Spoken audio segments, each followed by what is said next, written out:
My name is Stephen Edgington, and in this documentary, I want to find out how Britain became a nation of immigrants. Immigration, the Truth, available at gbnews.com.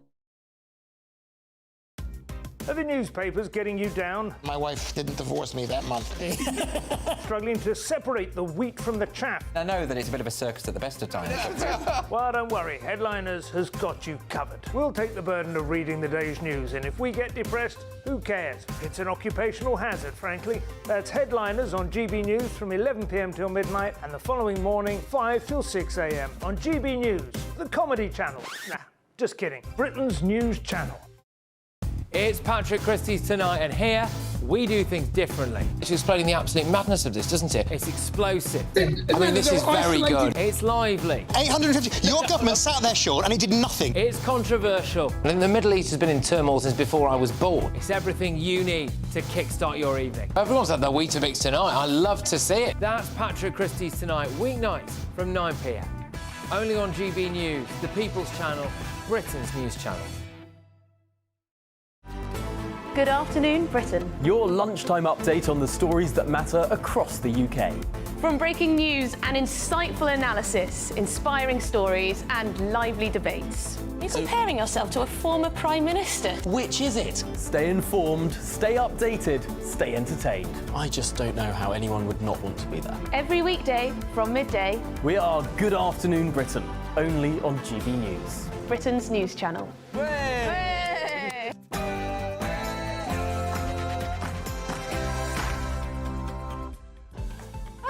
Good afternoon, hello out there. It is midday on Saturday the 21st of September and this is the weekend on GB News and I hope you're having a smashing weekend out there. Now we're going to talk politics. Labour Party delegates gather in Liverpool ahead of their highly anticipated conference. It comes as the party faces internal disputes and is accused of hypocrisy. Is Keir Starmer's honeymoon well and truly over though? Honeymoon from hell, isn't it, to be honest? And Nigel Farage closes his party conference this afternoon. The Reform UK leader has assured supporters his party can take power at the next election if it works fast of becoming more professional. We're live in Birmingham and you don't want to miss what they've got to say. And in an airborne spectacular, 700 paratroopers from 8 NATO nations are commemorating 80 years since hundreds of Allied soldiers parachuted from military aircraft into Nazi-occupied Netherlands as part of a daring World War II offensive. We're live on the ground throughout the afternoon, and again, it's incredibly emotional and stunning scenes there. I'm indeed Dawn Neeson, and this is The Weekend, and it starts right here and now.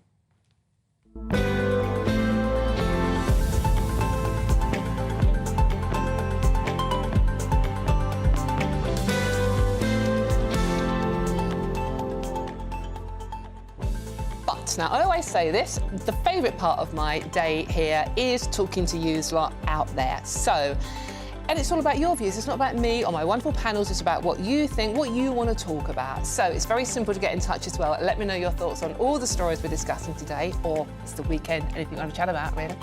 Just visit gbnews.com/yoursay and join our conversation. Keeping me company this hour, wonderful panel for you, is former leader of UKIP, Henry Bolton, and former Labour advisor, Scarlett Maguire. Thank you very much. They got off to a flying start by sitting in the wrong chairs. I mean, come on, what can you do? It's a weekend, we'll let them off, shall we?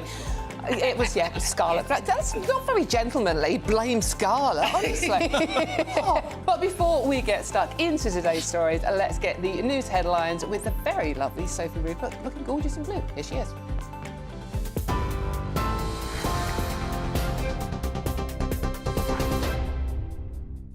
Thank you, Dawn. It's just after midday, and these are your latest headlines. Today is day 2 of the Reform Conference in Birmingham, with speeches expected from senior members of the party. Last night, the party's leader, Nigel Farage, told supporters that he believes Reform can win the next general election, given the number of people that agree with their principles. He also explained what drove him to stand as Clacton's MP once the general election was called earlier this year. At almost every level, we'd been betrayed. And then I thought about what was happening on our streets. And frankly, I thought to myself, Britain is broken. And then I couldn't help it. Well, if Britain is broken, then logically, Britain needs reform. Mr Farage will also give the farewell address later this afternoon. Sticking with politics, Angela Rayner has announced plans to make irreversible changes to devolution laws. That's across the entire north of England. Speaking ahead of her speech at the Labour Party conference tomorrow, the Deputy PM has committed to handing powers back to areas such as Lancashire, Greater Lincolnshire, Hull and East Yorkshire. She also said that the new government will harness potential in the economy in order to allow innovation and growth to bloom in every part of the country. This afternoon, a march for Palestine will make its way through the streets of Liverpool. Organised by the Palestine Solidarity Campaign, the group say their demands include ending the genocide, stopping the arming of Israel and saying no to war in the Middle East. They also say they'll be directing these aims towards the government at the annual Labour Party conference, which begins in Liverpool tomorrow. This year marks the 80th anniversary of Operation Market Garden and the Battle of Arnhem. Celebrations in the Netherlands this weekend will commemorate 80 years since 1900 Allied troops parachuted into the then-occupied country with the aim of recapturing the bridges of Arnhem.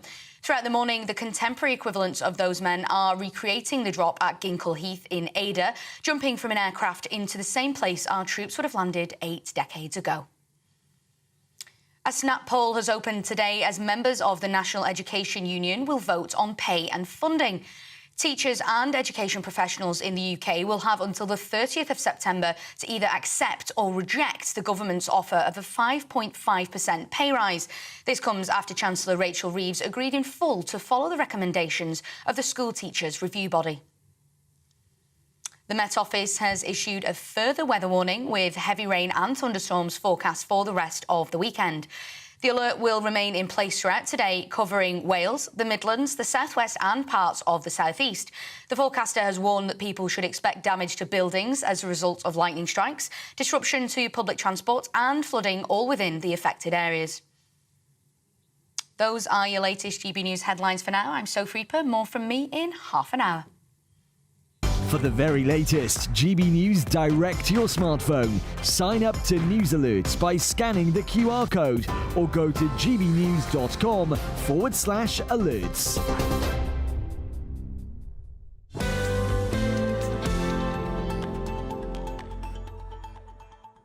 Thank you very much, Sophie. And she has got matching shoes as well to die for this afternoon. And we're off to a flying start talking fashion, OK? Nicholas, afternoon, Nicholas. Crikey, Dawn, reaching for the sunglasses with that jacket. I thought it was bright and cheerful. Come on, we're going into autumn. Pat, hi, Pat. Dawn, wow, beautiful coloured jacket. Sunglasses on, ha-ha. Thank you very much. And this is Christine. I love your message. Christine, dear God, that jacket. Thank you. The set looks like a pride flag on steroids. Well, I mean, OK, that might be a bit of a fair point. Look, it's the last day of summer. We've got some cold weather coming up. We'll talk about weather later by the don't go too far. So I thought I'd be bright and cheerful. Not working, maybe? And if anyone else mentions that I would rather be watching West Ham potentially lose to Chelsea, you're wrong. I'd rather be here talking to you, believe me. Right, OK, so let's get straight into today's story, shall we?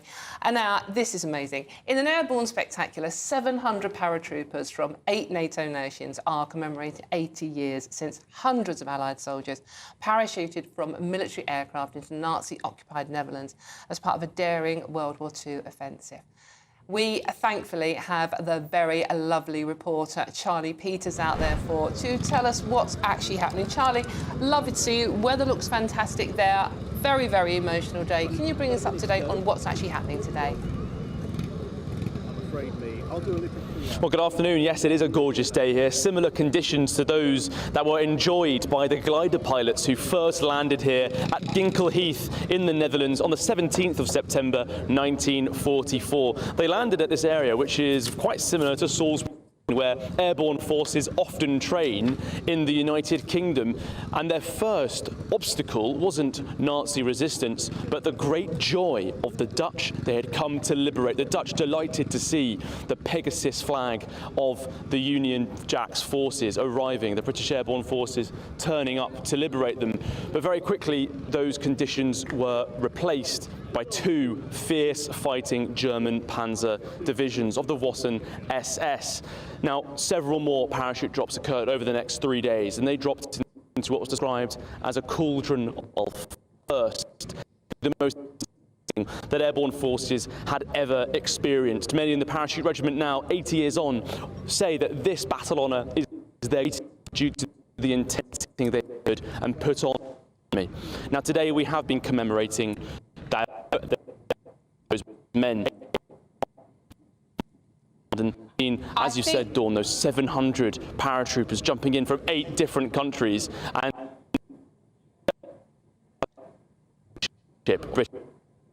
Charlie, lovely. I think we're unfortunately losing the link to you. We will come back, but I have my wonderful panel here to talk to. Such a commemorative day, such an amazing day. Obviously, the 9 days, September 1944, 80 years, 9 days of fighting. 8,000 men went out there, 2,000 men returned. So, Henry, coming to you, Henry Bolton, a former leader of UKIP, but also military background. Mm-hmm.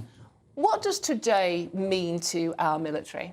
Well, the airborne forces, it obviously means a huge amount. This was a classic airborne operation with the aim of seizing key terrain, in this case 5 bridges, to enable then 30th Corps, the armoured forces, if you like, to drive forward across those bridges and create a salient into German-held territory with a view of disrupting German defensive operations.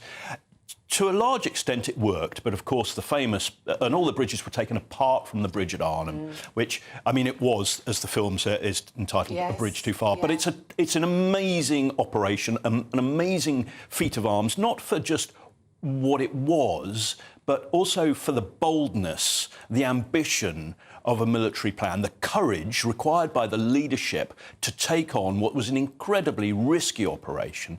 And, you know, maybe perhaps, you know, there were lessons learned from it, certainly in our airborne forces across the Western world are designed, having taken into account lessons from that operation. But I think, you know, nowadays we are far more averse to risk in the military and politics as societies than... and I wonder whether that operation would ever have taken place now. If it happened today, I'm not quite sure. The Falkland Islands were the last such operation. Well, yeah, that involved the parachute regiment as well. It does make you wonder. I mean, Scarlett, Arnhem has become a byword for the fighting spirit of the British people.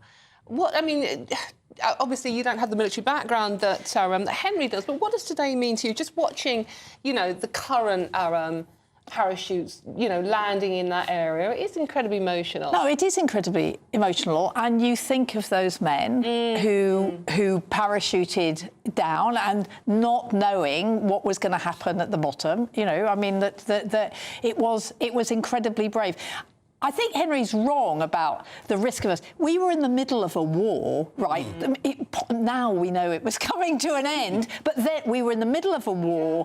They were doing all sorts of things that, I mean, and some, like those landings, were wonderful and brave, didn't quite come off, but actually, and others, you know, frankly, like blitzing German cities so that you were killing, you know, women and children, you were killing anybody, not a good idea. So I think the thing about being in war is you do all sorts of things. I think now, of course you're going to think twice before you do something. I mean, the attrition rate, I mean, you said 8,000 men went, 2,000 came back. A total of 41,000. Yeah, but the British, I mean, 4,000 people were done. I mean, you know, if you go to Europe, I mean, all over Europe, you know, there are graveyards for people who died in the Second World War. I've been on military operations, live war-fighting military operations, and I agree with what you say, but I'm also well aware that senior commanders now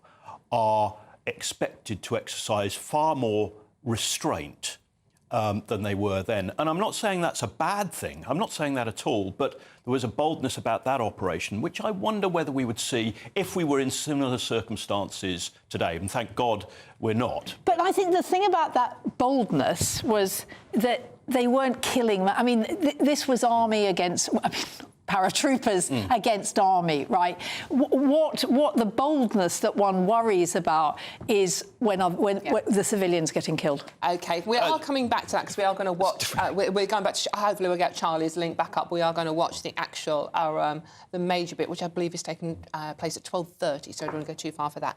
But we are moving on briefly now. Sir Keir Starmer and his cabinet are en route to Liverpool ahead of the Labour Party conference, which begins tomorrow. The build-up has been dominated by issues that have marred successive Tory governments, haven't they? Donors, freebies, cronyism, you know, all the usual we're used to now, aren't we?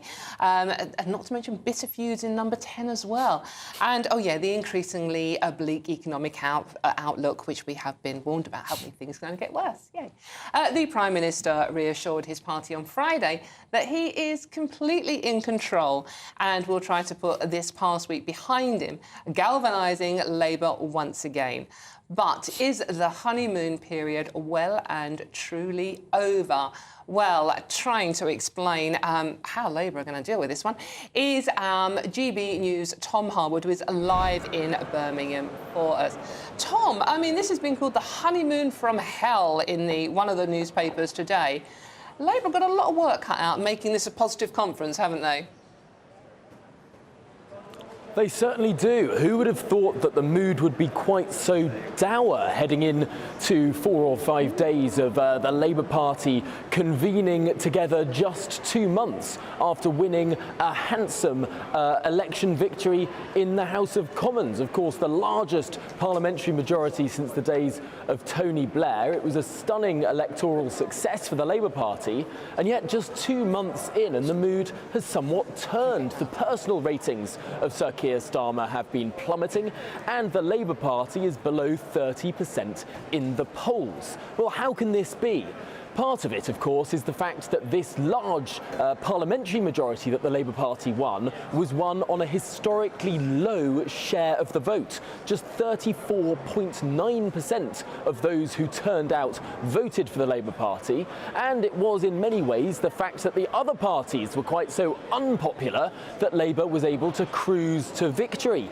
But upon taking office, upon entering number 10, they have found many of the same problems that bogged down the previous government. These issues of sleaze, these questions of donations, but also, frankly, the tough decisions that the Labour Party has said it now must make in power that it didn't signpost during the election campaign.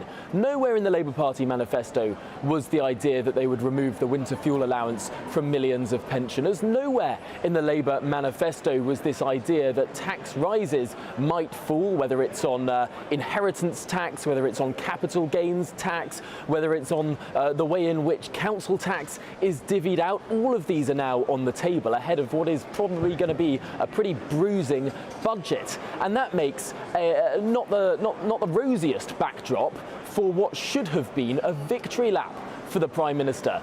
Instead, I feel that going into Liverpool, where the Labour Party is holding its conference, people are arriving through today, tonight and tomorrow, I get the sense that it's not quite as happy a conference as otherwise you might have thought.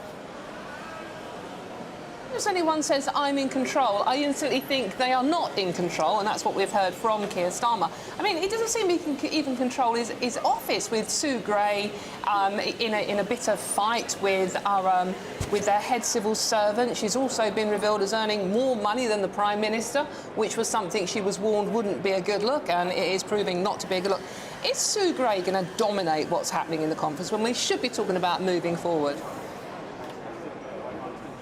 It's never a good sign when the advisor, the person behind the scenes, the chief of staff or whoever else it is, becomes the story.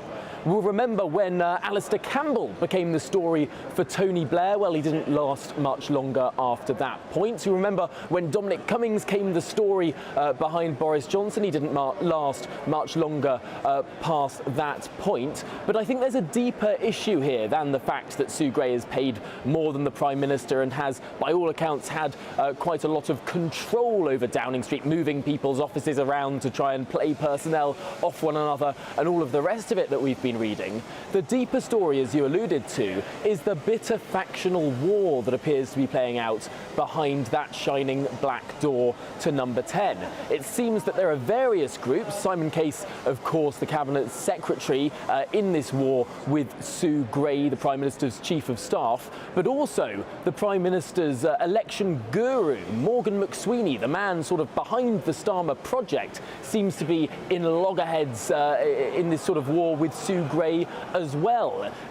People might be forgiven for assuming that they're fighting like rats in a sack in number 10, and that's one of the reasons why we've had this pretty confused media approach. It doesn't look like they've been able to control the stories that have been emanating from the political world in the last few days. That sense of a lack of control feeds into all other elements in government.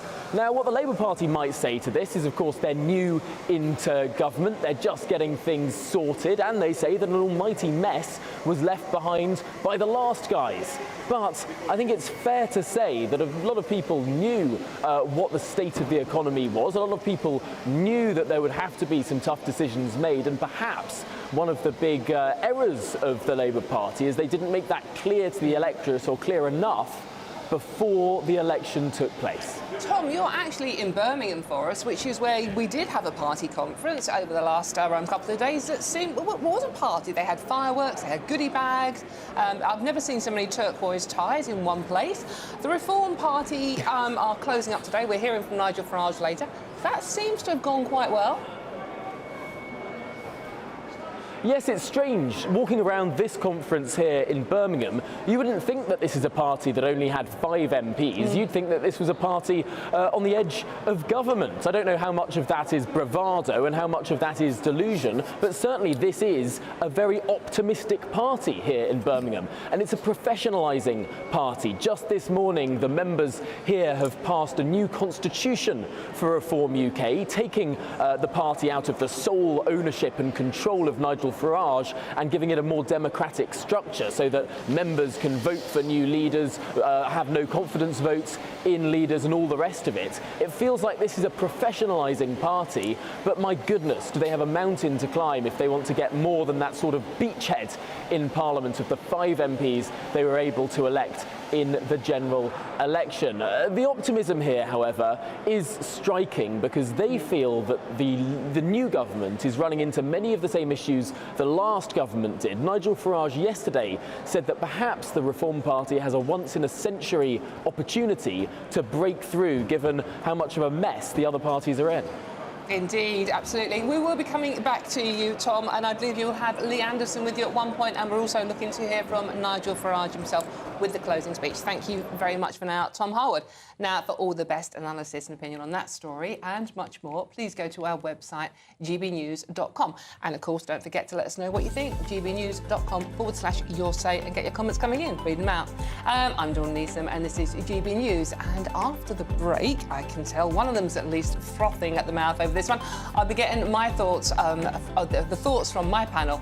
That's former leader UKIP Henry Bolton and former Labour advisor Scarlett Maguire. So you don't want to go anywhere because Scarlett is literally frothing at the mouth. But first, let's have a quick break and we'll see you soon.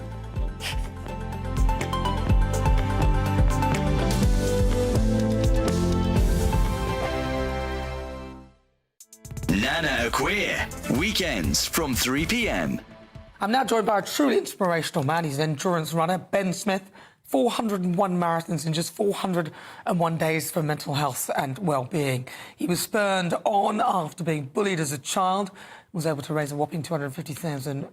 I'm pleased to say that he joins me now. Right, so this was a while ago, wasn't it? Yes. How long ago was it? Well, we're coming up to, I think next year, roughly about 10 years since we started it. In 2026 will be 10 years since we finished. So when did you run the marathons? So it was between 2015 and 2016, over the course of 401 days, all around the UK. What kind of madness was that? Oh, it was an adventure, let me tell you. Yeah. Like, honestly, on day one when we started in Bristol, never ever thought that the project would ever become what it became. But over the course of the 401 days, we ran with 13,500 people within 8 miles of everywhere on the British mainland, from Land's End to John O'Groats. So, and that was the journey from Land's End, John O'Groats, Yeah. We covered so many different communities around the UK because I suppose the reason why I was doing it was to raise so much money for 2 anti-bullying charities that we wanted to include people in that. And yeah, I got to run in some amazing places. I bet you did. What would you say is a beautiful place? I mean, the whole country, I love this country, but there are some outstanding, beautiful areas around. What would you say? Oh, definitely. Where's the best place that you run? Well, I think I've got a few, but I think I would say probably the Highlands of Scotland. I knew you were going to say someone like that. Yeah, just the kind of vastness of it, the dramaticness of it. I remember running up and down one of the paths in the Highlands near Glencoe and coming face to face with a wild stag. So it was quite scary. What did it do? Oh, it did nothing. It did absolutely nothing. It was quite used to people because of the path. What are you doing here? This is my house. GB News, the People's Channel. If you want your news to be straight talking... This is the nightmare for the Conservatives again. Down to earth. It's not just Nottingham where this is happening, is it? And most importantly, honest. Hard-working, middle-class taxpayers, they'll get their book thrown at them. Then catch me, Martin Daubney, Monday to Friday, 3 till 6 p.m. on GB News, Britain's news channel. I'm Christopher Hope. From pop stars to politicians, I'll interview anybody in a pub who's got a political opinion. Join me every Friday on Spotify, Apple Podcasts, YouTube or gbnews.com, or wherever you get your podcasts. This is GB News, the People's Channel. This Monday, the king of breakfast TV is back. That's right, Britain's favourite TV host, Eamon Holmes, returns to Britain's hottest breakfast programme. Breakfast every day from 6 a.m. only on GB News, Britain's news channel.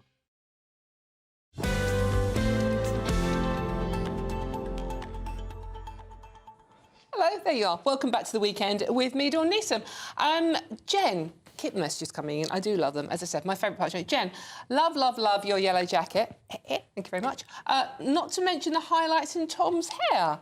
I hadn't noticed Tom's highlights. Anyone noticed Tom highlights? Well, we'll have a look. Was that the lighting? Well, it might have been the lighting. I've never noticed. Maybe it's going great. Who knows? As you can see, I've still got Scarlett and Henry Bolton with me. Now, before the break, you joined us live from the Reform Conference as we looked ahead to Labour's turn tomorrow, live from Liverpool. That's going to be interesting, isn't it? So, as I said, I've got Scarlett and Henry Bolton with me still. So, you were literally frothing a little bit there. You could have frothed some more. It's dramatic. Look, I will take criticism, and I'll go back to where I think criticism is done. But can I begin with when Tom twice said that nobody knew about the tax rises? I think every Labour shadow minister got asked about the tax rises during the campaign, and what they said is there will be no rise in national insurance, no rise in VAT, and no rise in general taxation. And when they said so, and they went, no, everything else is up. And every commentator wrote that up. We knew that there were problems. What they didn't quite know was that no money had been set aside for public sector pay. So that's why that all happened. I think that actually, I'm hoping, she says, I'm hoping that what they're doing is they're rolling the pitch, telling us it's all going to be awful, and actually it's not going to be that terrible when the budget comes out. I love your eternal optimism. I really do. I mean, consumer confidence has gone through the floor. We saw a report today, didn't we, saying that people are battening down the hatches. We're frightened to spend money. We're frightened to we're frightened to move house. We're frightened to buy cars. We're frightened to do anything because we have been told things can only get worse. Yeah, well, I hope Scarlett's right, and the horror that might be coming to us, we're sort of starting to expect in this budget, isn't going to be realised. I hope you're right, Scarlett. However, I think Labour's problem isn't quite so clear-cut. It was very clear that when ministers were saying, well, we're not going to tax this and this and this, and we're not going to increase taxes on that, the implication was that they were going to tax other things. But they had an idea. I just don't believe they didn't have an idea, and they weren't clear on it. But I think also, there were indications before, even May, Keir Starmer stood up in the House of Commons and he slammed into the Conservative government then for just thinking about winter fuel allowance cuts. Now, and then what's happened? Within 2 months, they cut it. You know, you can't tell me that that wasn't deliberate. And when they say that, well, there was this unexpected £22 billion black hole, they still haven't really defined what that black hole was and what caused it. But that, you know, if there was a £22 billion black hole, well, it's been this government's decision to spend £11.6 billion on helping other countries to deal with climate crisis. And it's this government's choice to spend £9 billion on public sector salary increases. Now, I don't, you know, you can agree or disagree with those decisions. They're the government. They are entitled to make those decisions. But when they make decisions that basically amount to £22 billion and then say to the country, well, we're broke because you know, the previous government left a black hole of £22 billion. If you hadn't spent that money, you'd have filled that black hole. Look, we had to... the thing about the public sector workers, let's be very, very clear on it. So no money had been put aside. They had to be paid something. The strikes were costing the country an awful lot of money, let alone, you know, what it meant to individual people, to people whose operations were being cancelled. I mean, I had a very serious operation that was put off for weeks, and the teachers. So we had to do it, not giving them a proper pay rise. And I think that we then had to look at the books and to say, where is this money going to come from?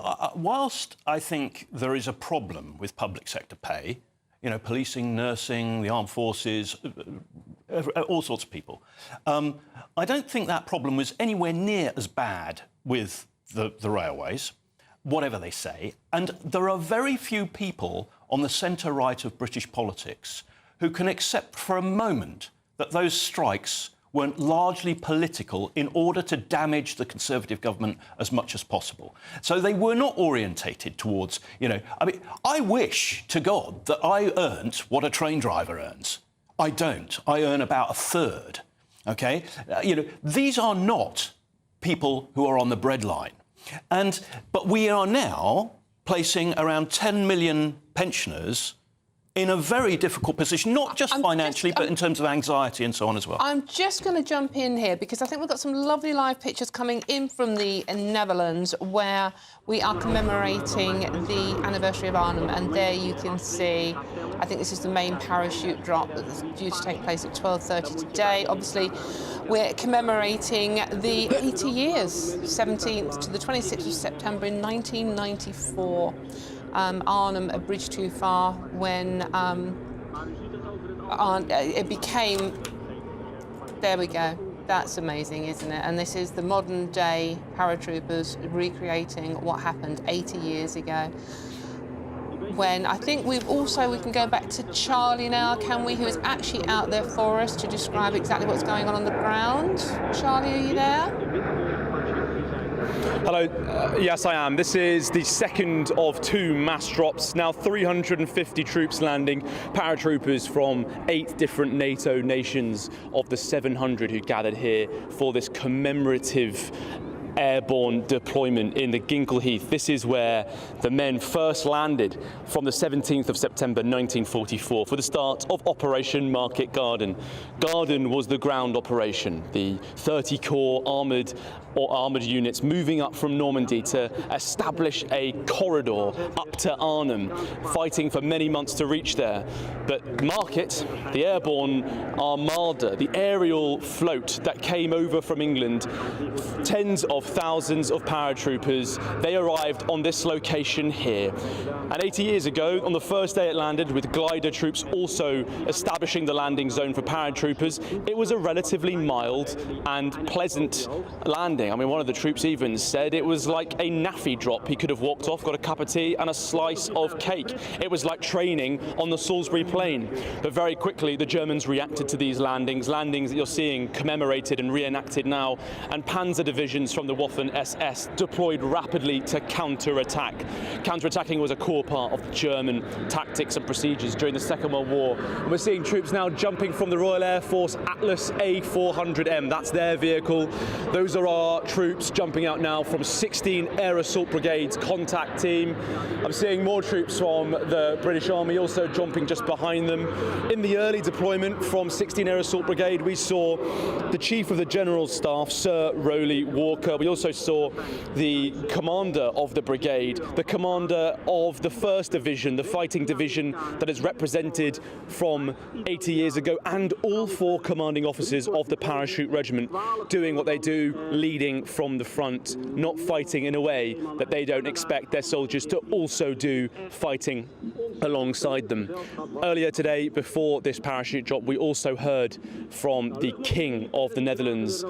He spoke very passionately about the links between Britain and the Netherlands, and one of those senior commanders gave an emotional speech, tearing up as he concluded, saying one of his final acts as a paratrooper now would be to salute the men who fought and fell here 80 years ago. We see now these are British paratroopers coming down to Ginkles Heath, where 80 years ago they started that campaign. It was a heroic, audacious, gritty operation. Ultimately, it was a failure. Field Marshal Monty wanted to establish a bridgehead into Germany by bypassing the Siegfried Line of German defences in the French-German border, but his audacious plan wasn't achieved as the airborne forces in Market were not relieved by the 30 Corps Division from the ground. They didn't make it in time, and so that bridge in Arnhem, 8 miles away from here, was a bridge too far. Lieutenant Colonel John Frost defended the north side of that bridge for 4 days. The men on the final day, high on the experience of fighting with no food, limited water, running out of ammunition, just pure adrenaline to try and hold off the Waffen SS Panzer divisions that were fighting back from the south side. They adopted a defensive perimeter around the bridge, but they just couldn't hold on. Well, the demonstration we're seeing now, all touching on the ground, a safe parachute jump as they make it down. They will be thinking of the words that Field Marshal Monty spoke of them as they made those jumps. He asked, "What manner of men are these that wear the maroon beret?" They are firstly all volunteers and are toughened by physical training. As a result, they have infectious optimism and that offensive eagerness which comes from well-being. They have jumped from the air, and by doing so they have conquered fear.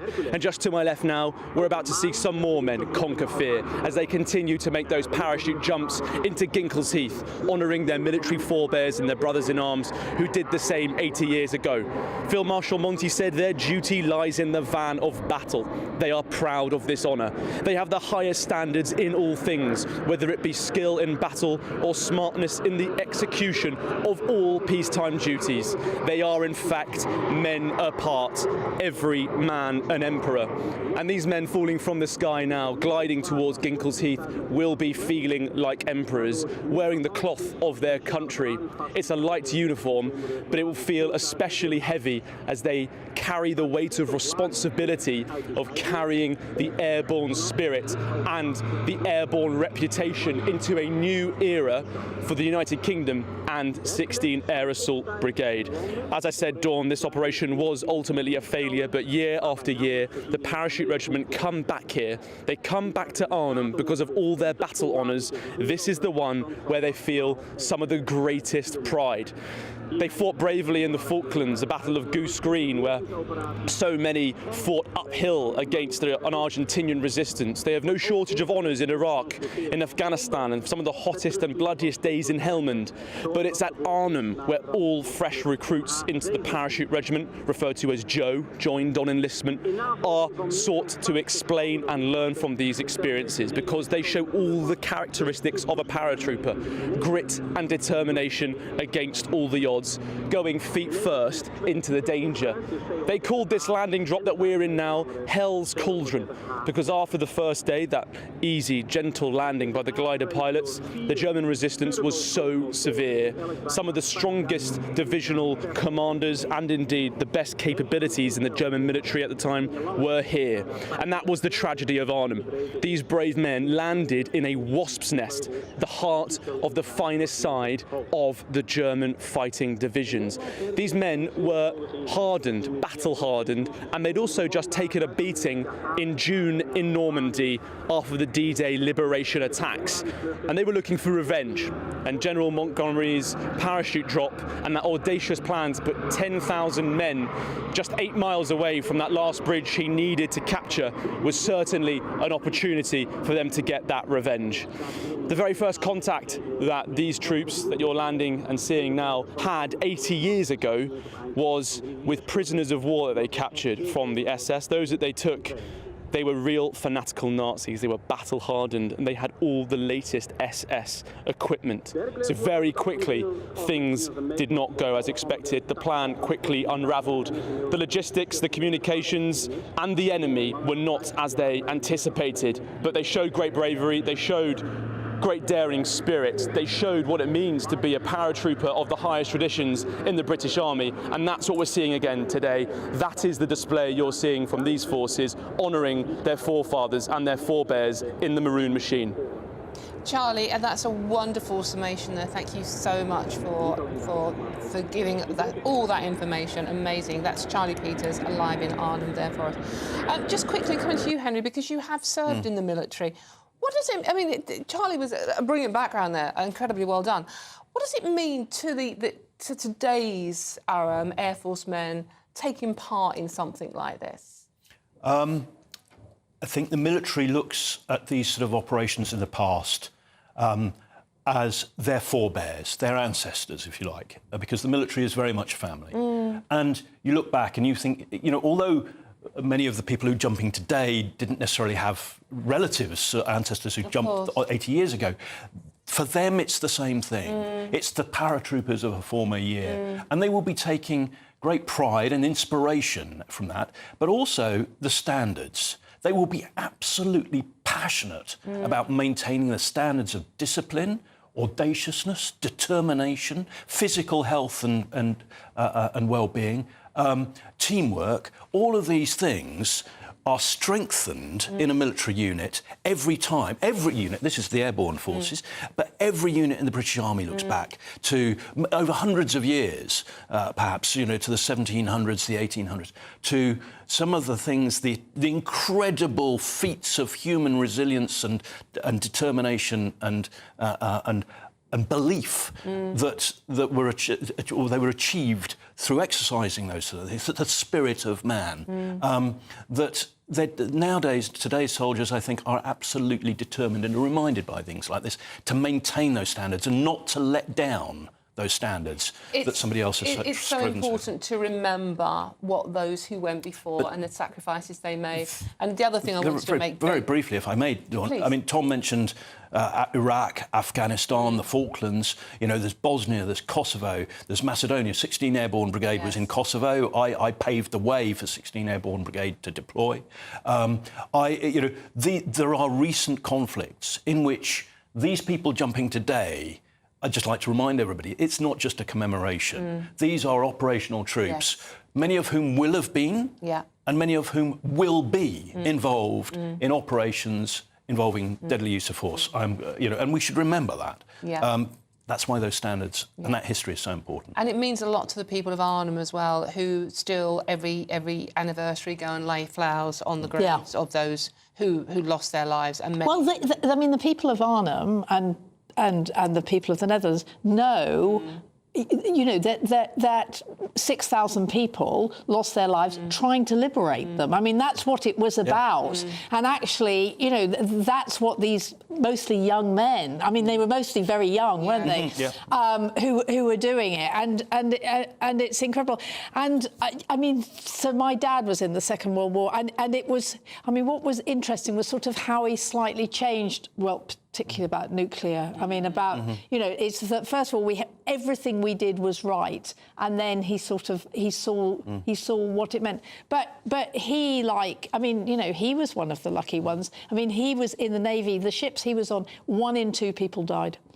I mean, those young men were amazing. Yeah, absolutely. I just want to read one message. This is from Pi, is it? As an ex-para, I'm so proud of those men who fought at Arnhem. I believe even if they knew what would happen, not many, if any, would have chosen not to go. The current generation could learn from these men what respect and duty actually means. And I think we'll leave that one there for now. I'm Dawn Neeson, and this is GB News, and there's lots more coming up on today's show. We'll be back at the Reform UK conference as Nigel Farage gears up to give a speech in Birmingham. Don't go too far, we'll see you soon.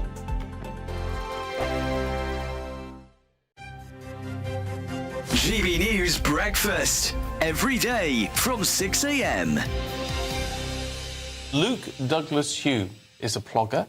It's the act of jogging and picking up litter at the same time. Ah, I thought it had something to do with cycling, but I was thinking of recycling. You better explain what the term is. Plogging originates really as an expression from Sweden, from someone called Erik Austen, who combined the two words of plocka in Swedish and jogging, so plogging. And what does plog uppa mean? Picking up. Oh, I see. Oh, I see. All right. Yeah. Oh, all right. Do you take a bag with you or something and you pick up rubbish? There you go. Absolutely, yeah. In terms of being a jogger, how do you combine the two? Because joggers wouldn't want to keep up the pace, Yeah, they wouldn't want you? to keep stopping to pick stuff up, would they? I'm the coastline runner. I run the coast collecting plastic pollution. Which mainly. coast? Well, I've done the whole of the East Coast, from Lowestoft to Leith. Wow. And then cut across from Edinburgh to Glasgow on the Grand Union Canal. Yeah. A few years ago, someone said, Luke, don't get all grand and stuff. You're not the coastline runner, you're just a plogger. And I thought, hang on a minute, what's that? And I looked into it, and I realised that that's what I was doing. Do you do it entirely on your own, or do you do it in groups? I do it. I originally started on my own. I got clapped off by a mayor in Great Yarmouth, but now more and more people join me, and I. What I find interesting is that, I mean, jogging, you could say, is just something you do for yourself, for your body, but what you're doing is something extra. I mean, you're making a difference. Do you think you make much of a difference? No, to be honest. Oh. I don't. I think I'm making a difference in raising awareness of not polluting our beaches so much. GB News, the People's Channel. The Britain I grew up was the most peaceful, gentle society that has ever existed. That has been destroyed. Opinion polls show immigration is the #1 concern to the British public. Are you proud to be British? Yeah, I'm ever so proud.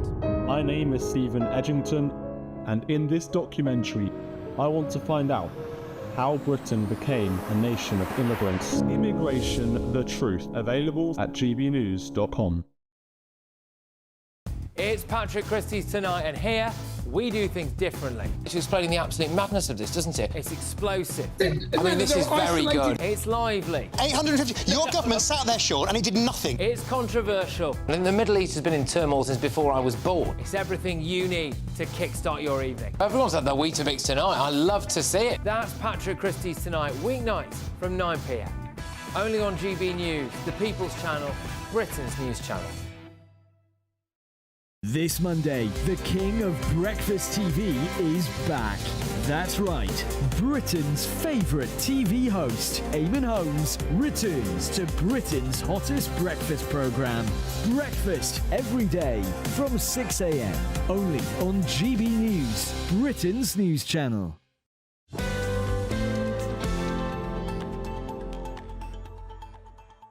Ooh, that'd be tasty, won't it? Eamon Holmes coming back on Monday morning. You don't want to miss that one. Welcome back to the weekend. I'm Dawn Neeson. Now, before we went to Arnhem for Charlie's remarkable report commemorating 80 years of Was the Bridge Too Far? Arnhem, that's the film everyone remembers, isn't it? We were talking politics.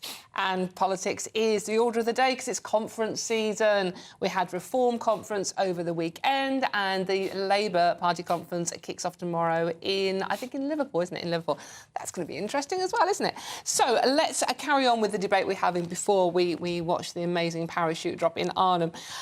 Scarlett, we've talked a little bit about Labour, so let's look back at what Reform were doing over the weekend. What do you make of their party conference? Well, I think it's very easy to be the young, rebellious, radical people, which is what... Are you talking about Nigel Farage? Well, I'm not talking that he's young, but it's a young party, and the thing about Nigel is whatever he said went. You know, he made up policy whenever he felt like it. The manifesto was an amazing wish list with no price on it.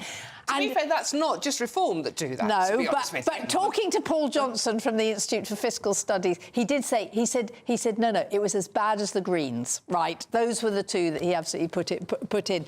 But actually, if you're going to grow up and have a proper membership, then the trouble begins. As any of us who come from parties with rather large memberships, no. I mean, it'll be very interesting. Because then the other thing is, when we talk about professionalising, it's about time Nigel Farage became a professional MP and actually visited his constituency. That's what you're supposed to do. You're supposed to look after your constituents. You're supposed to represent them.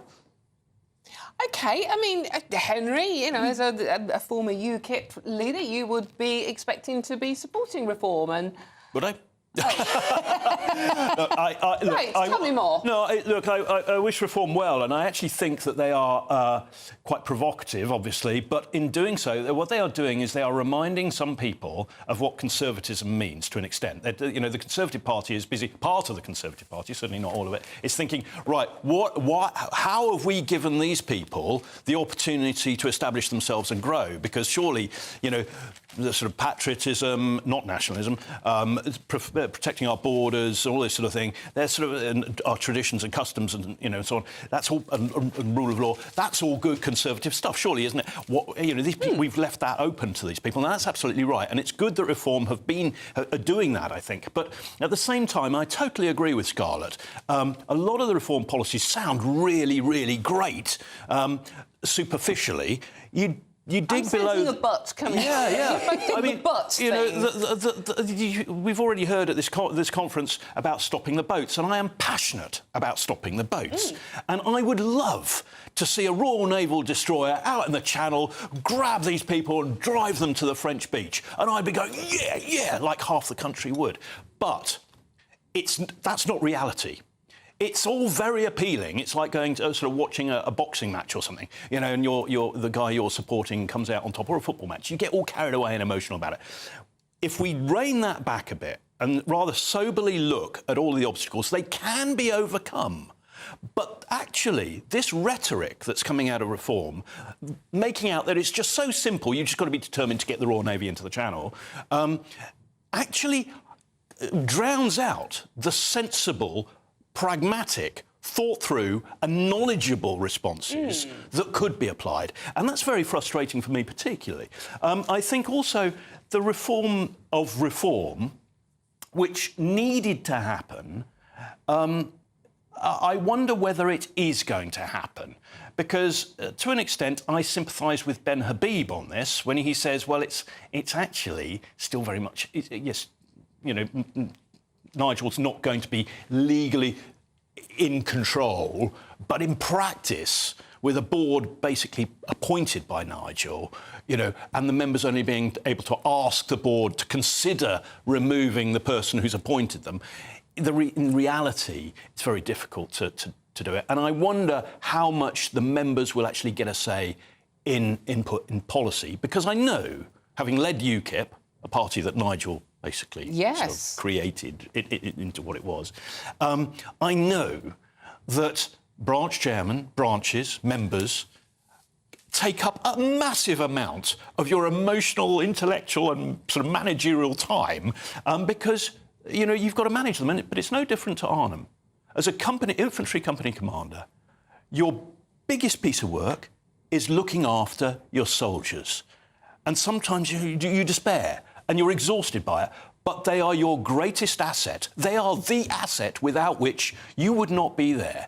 And if Nigel, in a sense, doesn't change his culture in that respect, and it doesn't matter what they do in any other respect. Nigel has been saying, he's been telling the members at the conference that they want to emulate the Lib Dems, and he never thought he'd say that either. I'm quoting Nigel now. You know, the Lib Dems build branches and they win seats at district council and unity level. They put literature through the doors. They target their local areas. So that sounds like that's Nigel's plan. I'd just like to say, I'm a big fan of what Nigel has achieved. I think he's made his legacy vulnerable now if he doesn't truly and sincerely want to reform this party to turn it into a real Do you think that'll work for them, Scarlett? Building, like the Lib Dems, targeting individual local areas, really concentrating on local issues? I think it's a lot more difficult than you think. And I think one of the problems that I find, when I'm on Nigel Farage's programme, is the inherent anti-Muslim bias in it, and that's what worries me about reform, is that actually there's a lot of, these people are very difficult, and actually what that means that on the ground you've got to be very, very careful of who you're working with, because what we don't want, I don't particularly want reform to be successful at all, but what I really don't want is for reform to be picking up a load of sort of racists who go out and say, because one of their things is the real problem with Britain. Every problem comes down to immigration. Well, it doesn't actually. To be fair to Nigel Farage, he did say we're grown up. We're rooting out that kind of people. We are now going to be a serious political party and concentrate on growing local support. Yeah, and then he's got to work out how to do it. I mean, it's like one of the things he said was, we'll get rid of NHS waiting lists in 5 years. Yes, I mean, come on. Well, we'd all like to do that, yeah. He didn't call it a manifesto, did he? A contract. Yeah. I mean, it was a wish list. It was a wish list, and as Henry said, lots and lots of stuff that one could sign. But how do you do it? As the Conservatives, the Labour before them, Wes Streeting is discovering, the NHS is tough. Unfortunately, we're running out of time on this one. We are coming back to it, and we are going to hear from Farage later on, and we are going back to the conference where we have our Lee Anderson also going to talk to us. I'm Dawn Neeson, and this is GB News, and coming up, we're live in Birmingham where we're hearing from that Lee Anderson. So don't go too far, put the kettle on, but don't go too far. We'll see you very soon. A brighter outlook with Box Solar, sponsors of weather on GB News. Hello there, good afternoon. Today marks the end of astronomical summer with the equinox tomorrow. And for some of us, there is some sunny spells to end the summer, but for others, it is more of a thundery end. Due to this low pressure that is pushing into southern areas, and these occluded fronts here have already started to provide some heavy showers and thunderstorms in places. The particular focus for that as we continue into this evening is Wales, central, southwestern areas of England. There could be some disruption in places. Again, frequent lightning and hail is also possible. A second pulse of thundery rain arriving as we head into the latter stages of the night as well. Generally dry further towards the north. We might see a few showers just clipping the far south of Northern Ireland, but generally northwestern areas of Scotland could be quite chilly underneath the clearest skies. Elsewhere, it is generally a rather mild night. As we start off Sunday in the north, then there is going to be an east-west split. Quite a lot of cloud to start the day, particularly along that eastern side, with that producing a bit of drizzle in places. It will try to burn back, but really the best of the sunshine is certainly going to be for the Highlands, Lewis and Harris and Argyll and Bute. A few sunny spells also developing as we head throughout the day for Northern Ireland once the fog begins to clear its way off, but you'll see those showery outbreaks of rain spreading across much of Wales, central southern areas of England, and they will continue right throughout the day. Again, there is a rain warning in force, so we could see further spray on roads, surface water issues, so it certainly is worth taking care and keeping up to date with the forecast. The graphics here not to be taken too literally, but it just gives an indication that that western side really could see some quite heavy pulses of rain. Quite humid in amongst all of this as well. Temperatures topping up around 20 to 21 degrees Celsius, 20 even possible across the sunnier spots of northwest Scotland. That rain will linger as we head throughout Sunday evening, stalling a bit across Wales and the Midlands before it gradually wants to shift its way eastwards as we head throughout the day on Monday. But things generally staying unsettled into the new working week, and it's also looking to turn cooler for all of us. Enjoy the rest of your weekend. Bye-bye. Looks like things are heating up. Boxed boilers, sponsors of weather on GB News.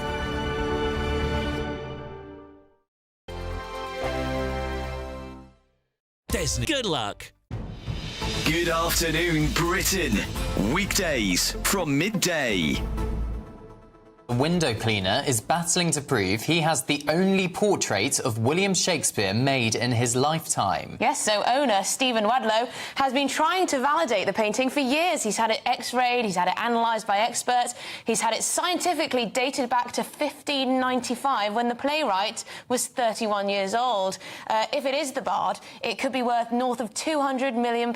Steve, welcome to GB News. First of all, just explain how you came to have this painting in your possession. It was sat there all my lifetime, sort of thing, while I was growing up, above the television in the corner. It was only back about 12 years ago that a visitor, she said, "Oh, I think it looks like William Shakespeare, or, you know, I like your copy of William Shakespeare," and was shocked to see it was an original painting. So it was only then that I started researching, and the different institutions have helped with the x-rays and all the rest of it. But then, is it actually Shakespeare? Well, all the facial comparisons, technology, everything like that, all matches with the Droschau, which is the only known 2D image of Shakespeare.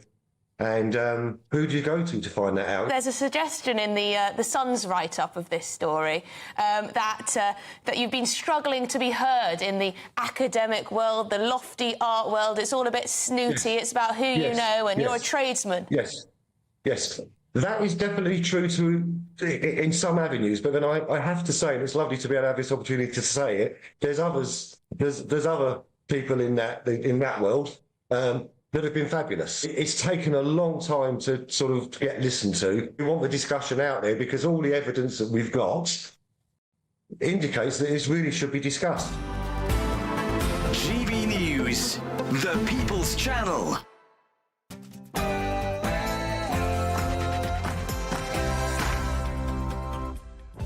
Oh, there you are. Good afternoon. It is 1 o'clock on Saturday, the 21st of September, and this is the weekend on GB News. And I hope you're having a very, very good weekend indeed. Now, a laboured conference for Keir Starmer. Delegates gather in Liverpool as the party faces internal disputes and is accused of hypocrisy.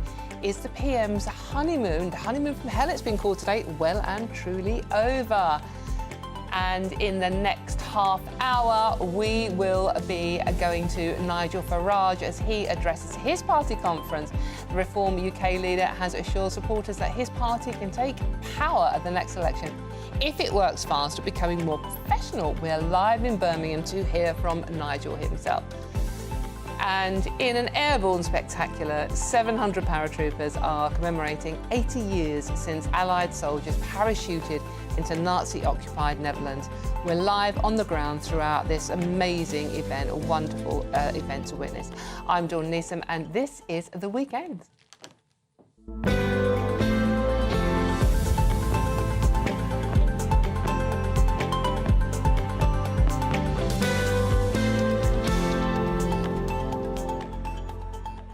But this show is really, honestly, nothing without you and your views. And oh, blah, blah, blah, blah. Where is it? I've lost your name. I do apologise, but thank you very much for saying I look lovely in that jacket, and I bet you brought it yourself. Yes, I did. My sugar daddy's taken the weekend off, unfortunately. But as I said, please keep your views coming in on all the stories we're talking about today: Reform, Labour, Arnhem. Anything you want to chat about, basically. Really simple to get involved. Just visit gbnews.com/yoursay and join in our conversation. And I say our conversation because keeping me company this hour is a cracking panel for you. Political commentator Jonathan Liss. Thank you very much, Jonathan. Amazing trousers. You can't see them. Lucky you. And former Conservative advisor Claire Pearsall, who's left the husband at home for once. Evidently it's working. Who knows? But before we get stuck into today's stories, here is the news headlines with Sophie Reaper.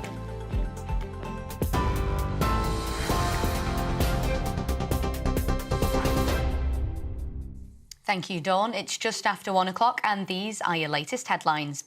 Today is day 2 of the Reform Conference in Birmingham, with party leader Nigel Farage expected to give the farewell address later this afternoon. Last night, Mr Farage told supporters that he believes Reform can win the next general election, given the number of people that agree with their principles. He also explained what drove him to stand as Clacton's MP once the general election was called earlier this year. At almost every level, we'd been betrayed. And then I thought about what was happening on our streets. And frankly, I thought to myself, Britain is broken. And then I couldn't help it. But if Britain is broken, then logically, Britain needs reform. And in the last hour, Nigel Farage has signed over ownership of the party, meaning he could feasibly be removed by a vote of no confidence going forward. Unlike most political parties, Reform UK was originally formed as a limited company, with Mr Farage holding most of the shares. But as of now, the Reform leader has relinquished the ownership and members will now be able to vote on party policies. This afternoon, a March for Palestine is making its way through the streets of Liverpool. Organised by the Palestine Solidarity Campaign, the group say their demands include ending the genocide, stopping the arming of Israel and saying no to war in the Middle East. They also say they'll be directing these aims towards the governments at the annual Labour Party conference, which begins in Liverpool tomorrow. This year marks the 80th anniversary of Operation Market Garden and the Battle of Arnhem. Celebrations in the Netherlands this weekend will commemorate 80 years since 1,900 Allied troops parachuted into the then-occupied country with the aim of recapturing the bridges of Arnhem. Throughout the day today, the contemporary equivalents of those men are recreating the drop at Ginkle Heath in Ada, jumping from an aircraft into the same place our troops would have landed 8 decades ago. Earlier, Brigadier Mark Berry told GB News how it feels to be there on the ground today. I think the struggle that soldiers felt here on the ground, the very, very difficult conditions that they faced, epitomise what any one of us feel we could be called to face in the modern era, and therefore we come here to commemorate the bravery of those who went before us and to challenge ourselves to think about their bravery and will we be brave enough when our time comes. And finally, the Met Office has issued a further weather warning with heavy rain and thunderstorms forecast for the rest of the weekend. The alert will remain in place throughout today, covering Wales, the Midlands, the South West and parts of the South East. The forecaster has warned that people should expect damage to buildings as a result of lightning strikes, disruption to public transport and flooding all within the affected areas. Those are your latest GB News headlines for now. I'm Sophie Reaper. More from me in half an hour. For the very latest GB News direct to your smartphone, sign up to News Alerts by scanning the QR code or go to gbnews.com/alerts.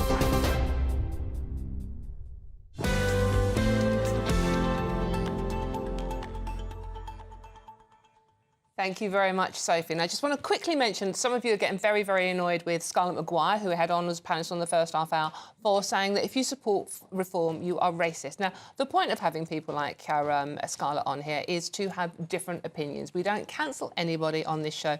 She is entitled to it. She wasn't stating it as fact. She was saying that is her opinion, and she's entitled, this is what debate is about. However, to get the balance, we are now going up to Birmingham, where the Reform UK conference is underway. And joining me now is GB News' Tom Harwood, who is with Reform's very own Lee Anderson. Tom, good to see you again. And you've got Lee Anderson with you, I believe, now. I do indeed. He's sitting right next to me, so let's dive straight in. Lee, we were just hearing from a member of Dawn's panel that, in her belief, people who voted for Reform UK are racist. What do you say to that? Well, what a load of nonsense that is. What sort of evidence has this... who is this person on the panel? Who is it? It's Scarlett Maguire, the former Labour advisor. Oh, dear, dear, dear. I don't know why you have her on, to be honest, but... She's a lovely lady. She's got no proof at all. Ask her right now. What's the proof is? What's the proof? We'll come back to the studio They in use a bit. this racist term, what they use all the time, Tom, it's a lazy argument to have a pop at people like me and Nigel and the rest of the Reform Party. They have absolutely no proof whatsoever. They need to get a grip. it is, of course, something that has dogged the party and dogged Nigel for a while, this sort of association, I suppose. What has this conference, do you think, done to try and move past some of those associations and, frankly, some of the candidate issues that we saw in the general election? What we've seen, we are, as you know, a start-up party, but what we've seen this weekend, Tom, is 4,000 members from all over the country, all different, different colour skin, different religions, all come together in one big building to celebrate the success of reform. This country does need reform, and then this Scarlet lady who's coming out with these ridiculous comments. Honestly, I want her, before she comes on the next show, to produce some proof that reform, or Nigel or myself, are racist or made in a racist company. And you know what? They cannot do it. OK, we'll park that issue for now, park it. Because this has been the first professional conference of the Reform Party. I went to the conference last year. It was a tenth the size of this.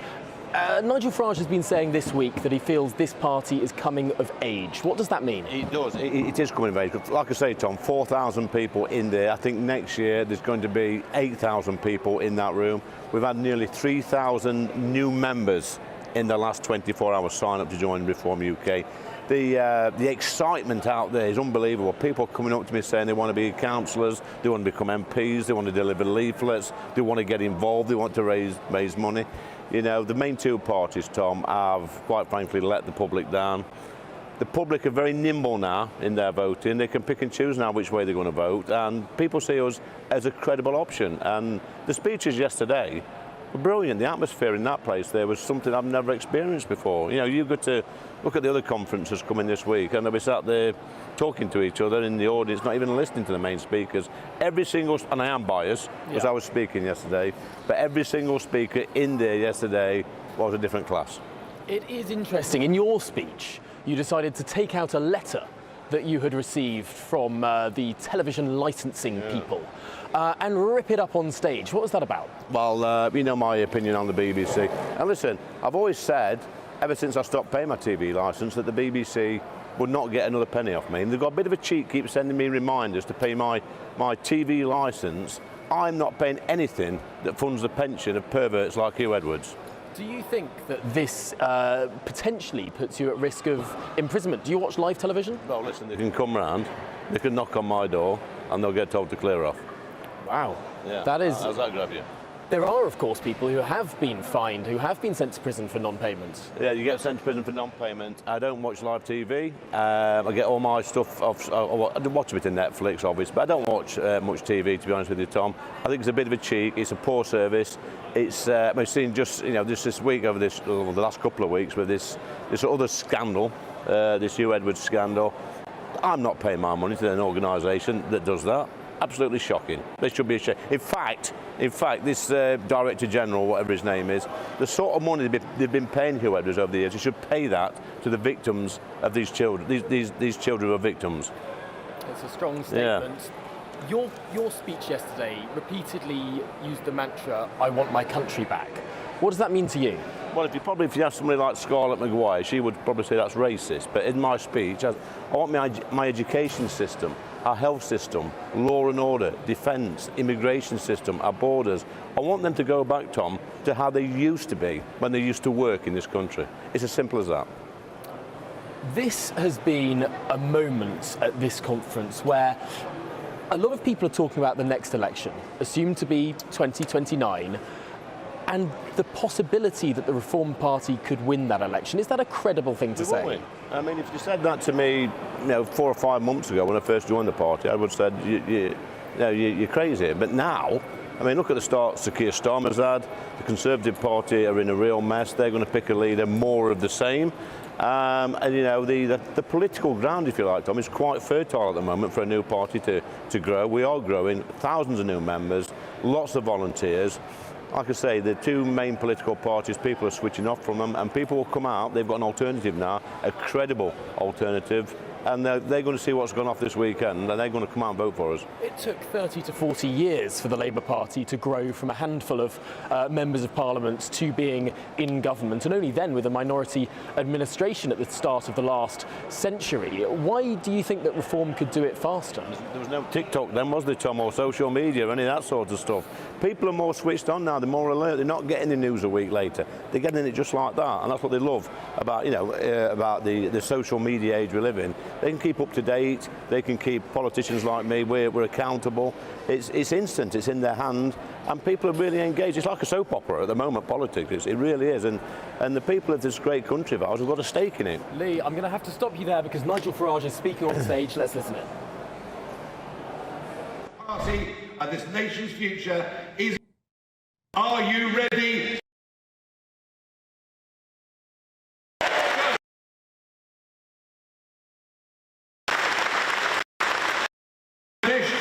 It's time.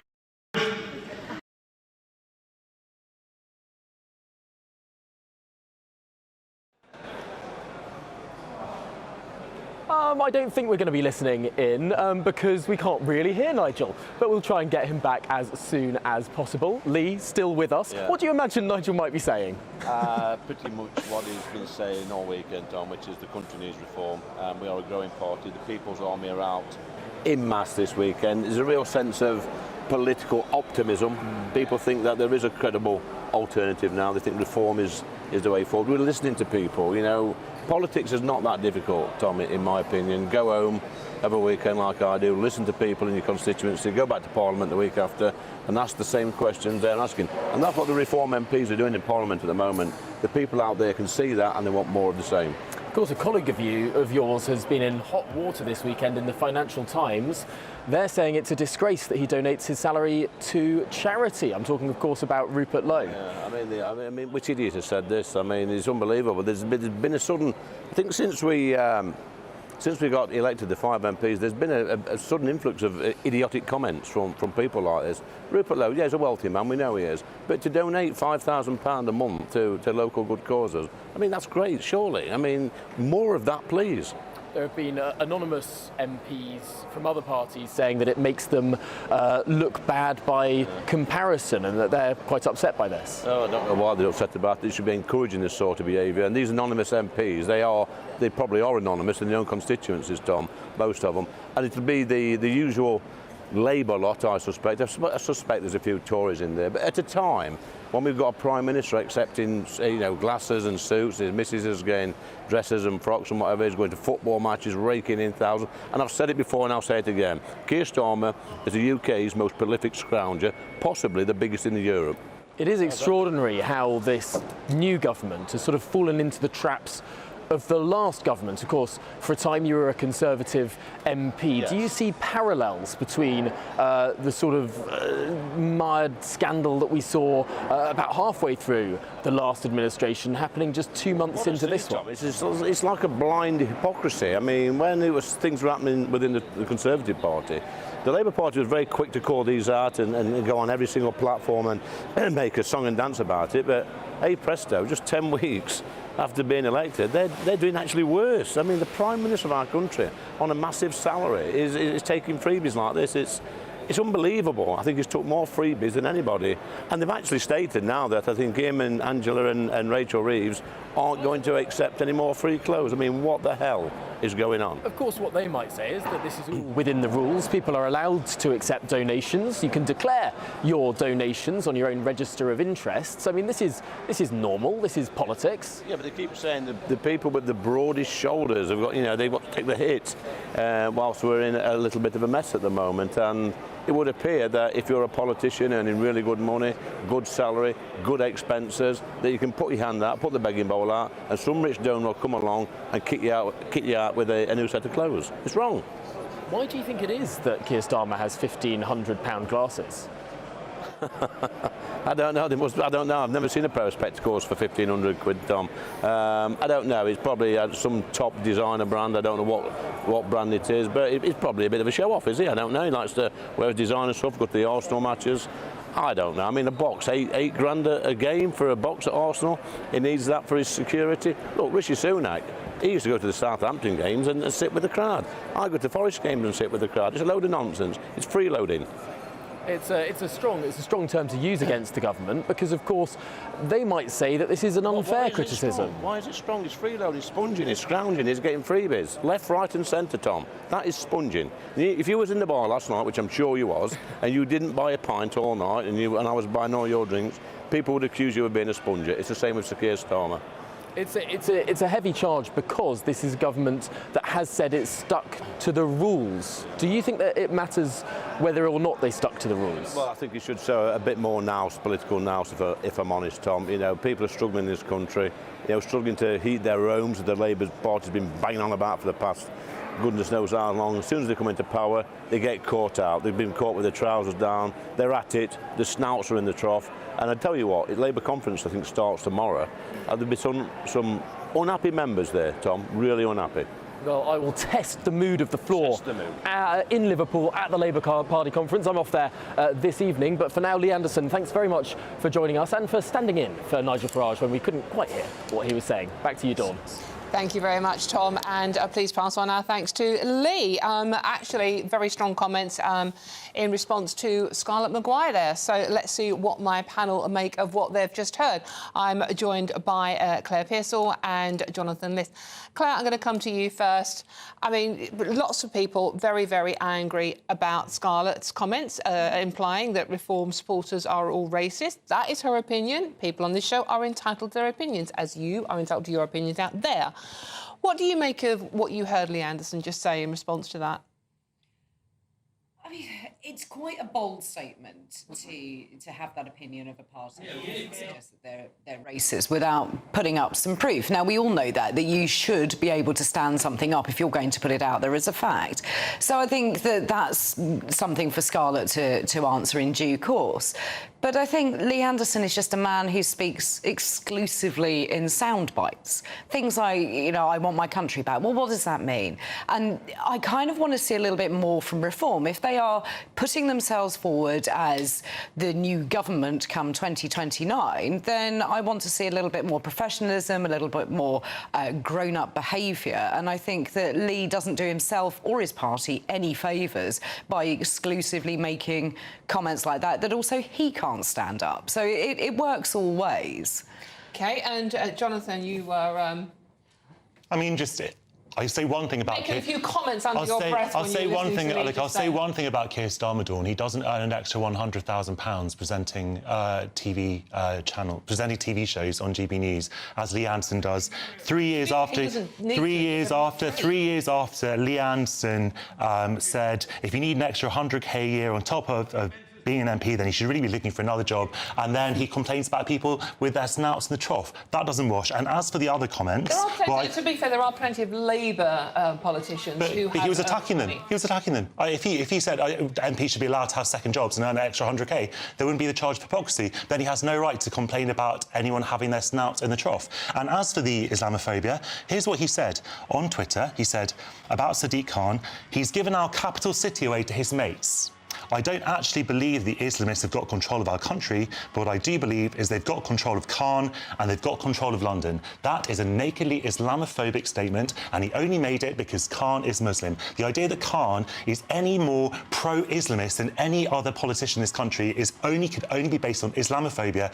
And if Lee Anderson wants to sue me for saying that, then I'll welcome it, because that is Islamophobic. To be fair, I called him out on that earlier in the year and had so much abuse for doing so. So I think it works all ways. You have to be careful. You have to be moderate in what you say. You're free to have an opinion, absolutely. But I think that just as much as Scarlett has to back up her opinion, I think Lee Anderson also has to be able to back up his. And comments like that on social media and the way that it will then go viral and go round and people will take it as fact. And I think that's the slightly more worrying thing for a politician, position, is to state something like that and then almost throw your hands up and just go, well, he doubled down. He doubled down on it. Yeah. And even that is why he actually left the Conservative Party, because they had to. Even the Conservative Party leadership had to accept that was unacceptable, and that's after that, as we know, Anderson jumped ship and joined his third party in as many years. To be fair, Lee isn't here to defend himself, and we will, as soon as we get the sound issues sorted out, go live to Nigel Farage. But I mean, Lee Anderson is a working class bloke. He's talking in the language that people understand. His defence would be that it wasn't racist. This is just how it is coming across to people. Dawn, I think that does working people around the country an incredible disservice to say this is language that they understand. This is racist language. I'm not saying that he is a racist. I'm saying that this was a racist thing to say. And I think that, you know, there are millions of working class people around the country who manage to get through the day perfectly well without being Islamophobic, and I don't see why Lee Anderson can't be the same. I mean, and Claire, I mean, it's obviously, moving on from the racism allegations that Scarlett made, it wasn't an allegation in her opinion. The Reform Party conference seemed to be at least positive, unlike what we're expecting Labour to come out with. Yeah, and I mean, I think that if you just look at party conferences, generally you're talking to people who support your message, they want to be there, they've paid to be there, they are your voter base. So it's always going to be speaking to the converted. But it did look as if it had much more energy than I've seen from other party conferences over the years, and I've attended a fair few of those. And there was more excitement in the room, so let's hope that they have something to offer those people and perhaps the rest of the country, because it's no good just preaching to the 4,000 people in the room. When you want to run a country, you need to appeal to a much broader base. I think that's a really good point, because Farage talks about the silent majority supporting reform. Well, let's look at the raw figures. In the last election, when we had the biggest opinion poll that you can have, 14.3% of voters went for reform. That is not a silent majority. That is quite a vocal minority.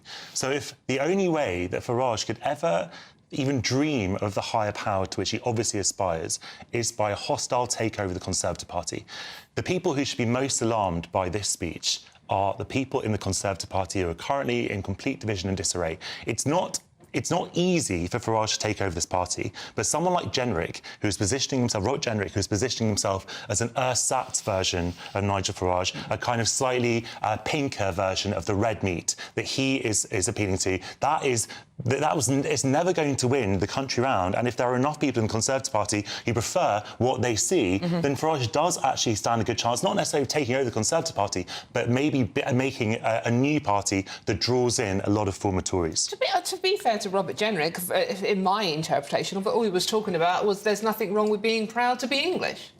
But he couldn't really back up what he meant. And I think that's the problem. You put out there and say, well, people aren't proud to be British or English or whatever statements. And it was like, well, what does that mean? What British identity? What are you talking about? And he got really, really stuck with trying to explain that.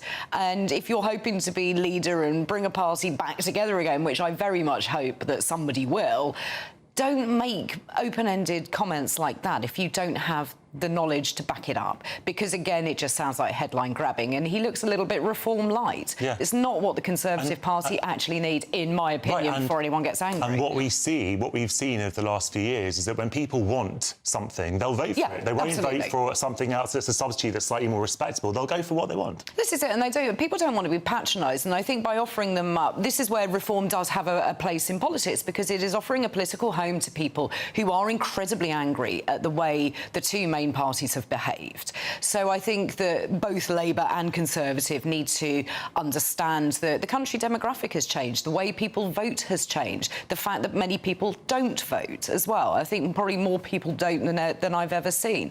You've got elections coming up next year, which will be really, really interesting. Bunch of local elections. Let's see what the candidates put forward, because at the moment I think all parties are struggling to get a message across. Okay, I think we can go back to the Reform Conference now, where we have Tom. Do we still? Tom Harwood's still there. Tom, yes. Unfortunately, we couldn't get the link back up. Is Nigel Farage still speaking, or what has he said? No, Dawn, as you can probably tell from the rising level of hubbub here at the conference. Nigel has finished speaking, and the members of the party who were in the room have started filtering out here, and you can sort of see them just over my right shoulder signing up to various local chapters. This is what the message of today at the Reform Conference is all about.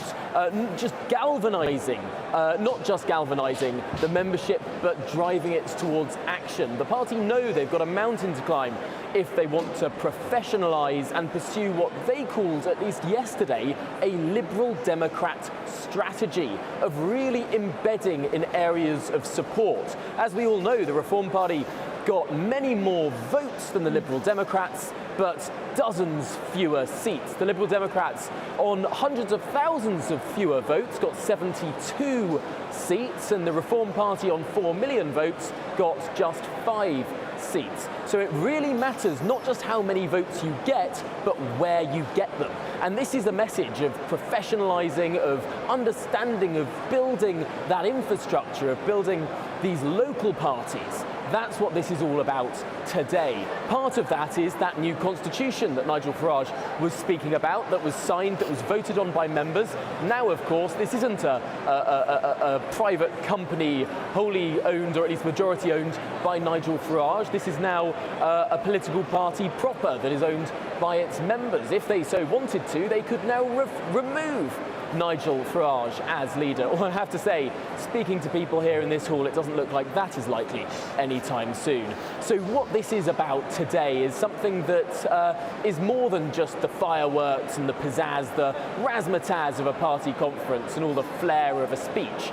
This is about the hard graft that needs to take place in the coming weeks and months. It's all very easy to be engaged in politics when you're listening to a galvanising speech surrounded by fireworks. But what really matters in politics is what happens on a rainy Tuesday evening in February.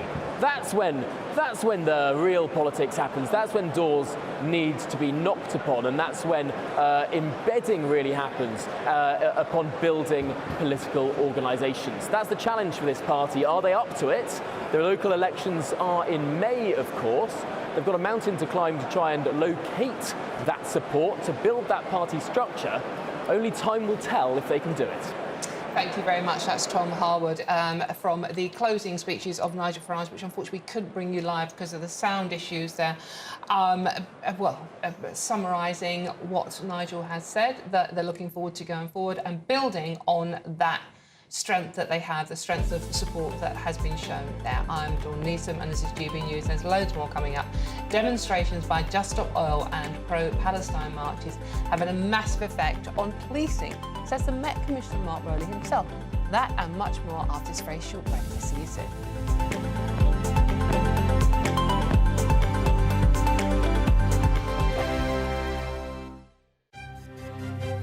GB News Breakfast, every day from 6 a.m. I'm not saying I don't want to be a mum, and I'm not saying I don't want to work, but it's definitely not easy. It's just really tough for us mums, you know. Our job's never done, our work is never finished, and I think it's this movement, the real out-of-office movement, is something that just really resonates with me, and I think we should all talk more about how much work we do. I think a woman's work is never done. But I just think we all feel guilty. We have that mum guilt, you know. If you're working and being successful, you wish you were at home with the kids. And if you're at home, you're thinking, am I doing enough work? Yeah, and of course the cost of childcare in this country means that a lot of families just frankly make that decision to have one of the parents stay at home, usually the mum, and they're just being squeezed out of the economy, and that's not good either. Once you've done your job as a working mum, you come home and you're doing another 8 hours on top of it. Mothers have a tendency, definitely historically, just to crack on with it. It's just something that they are expected to do, that they do without moaning, and now it's like... Are we getting to a stage where it go down that well? In my experience, I have had someone say to me, well, if you can't handle it, why do you have kids? You know. Absolutely, absolutely. And yeah, exactly that. We just need to talk about it, and I think it's healthy, and I think that's the main thing now, that we should be brave enough to be able to say, do you know what, sometimes it's difficult, but I'm really proud to be a working mum, and I tell my daughters that. I work really, really hard, and it's a good work ethic for them, you know, and that's what, you know, this campaign's all about. Is there some resistance still, do you think, from some parts of society? I do think there's resistance, and that's what this is about, is to try and get people talking about the fact that it has been awkward in the past, and some people don't understand a working mum's life, and that's why we need to try and talk about it. GB News, the People's Channel.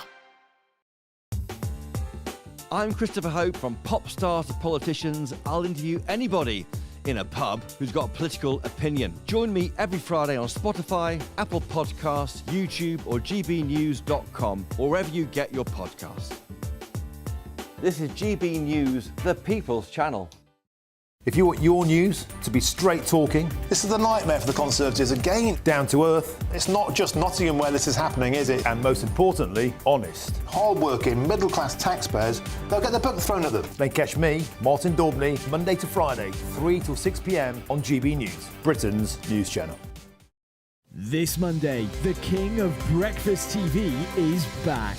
That's right, Britain's favourite TV host, Eamon Holmes, returns to Britain's hottest breakfast programme. Breakfast every day from 6 a.m. Only on GB News, Britain's news channel.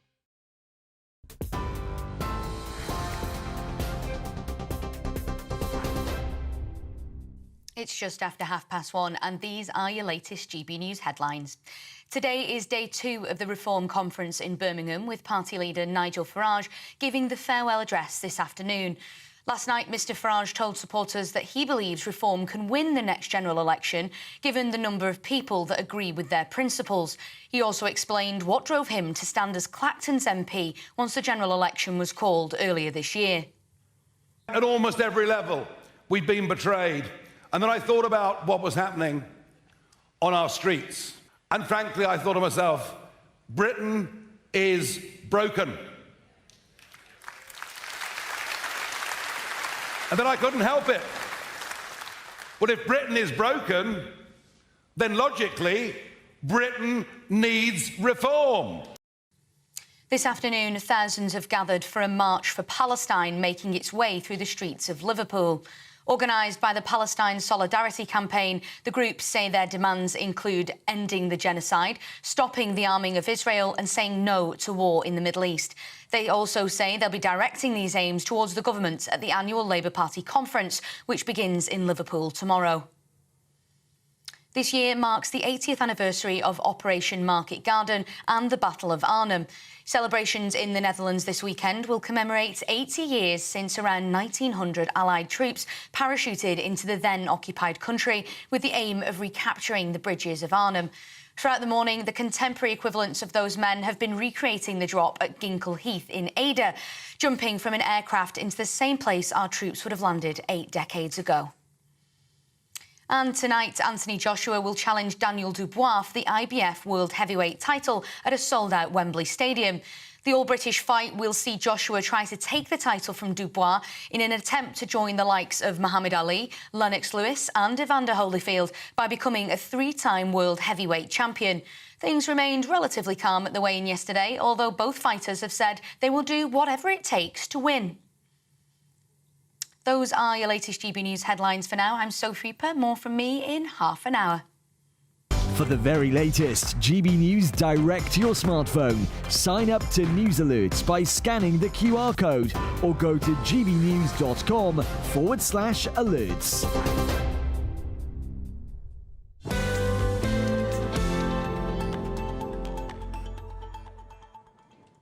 Thank you very much, Sophie. Lots of you are very angry out there, and understandably so. gbnews.com/your say if you want to join in being angry. Angry at Scarlett in the first hour. Angry at Jonathan this hour. I mean, please do have it. I know my role. I know my... Yes, exactly.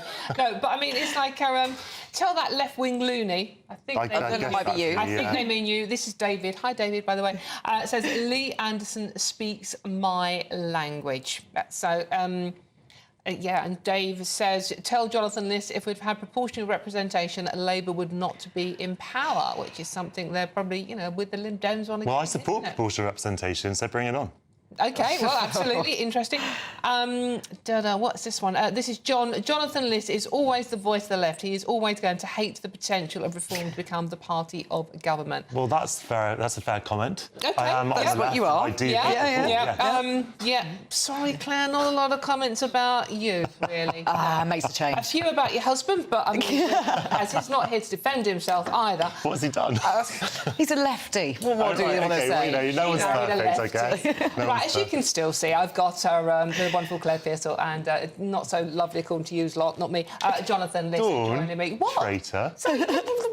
Dawn, you like me. I mean, I don't want to. Telling the nation you do. I do. I like people to come on this show with strong opinions, because that is what it's about, and it gets the debate going, and that's what GB News is about. We've had Lee Addison talking, we've had Scarlett Maguire, we have Jonathan Liss, we have Claire Pearsall.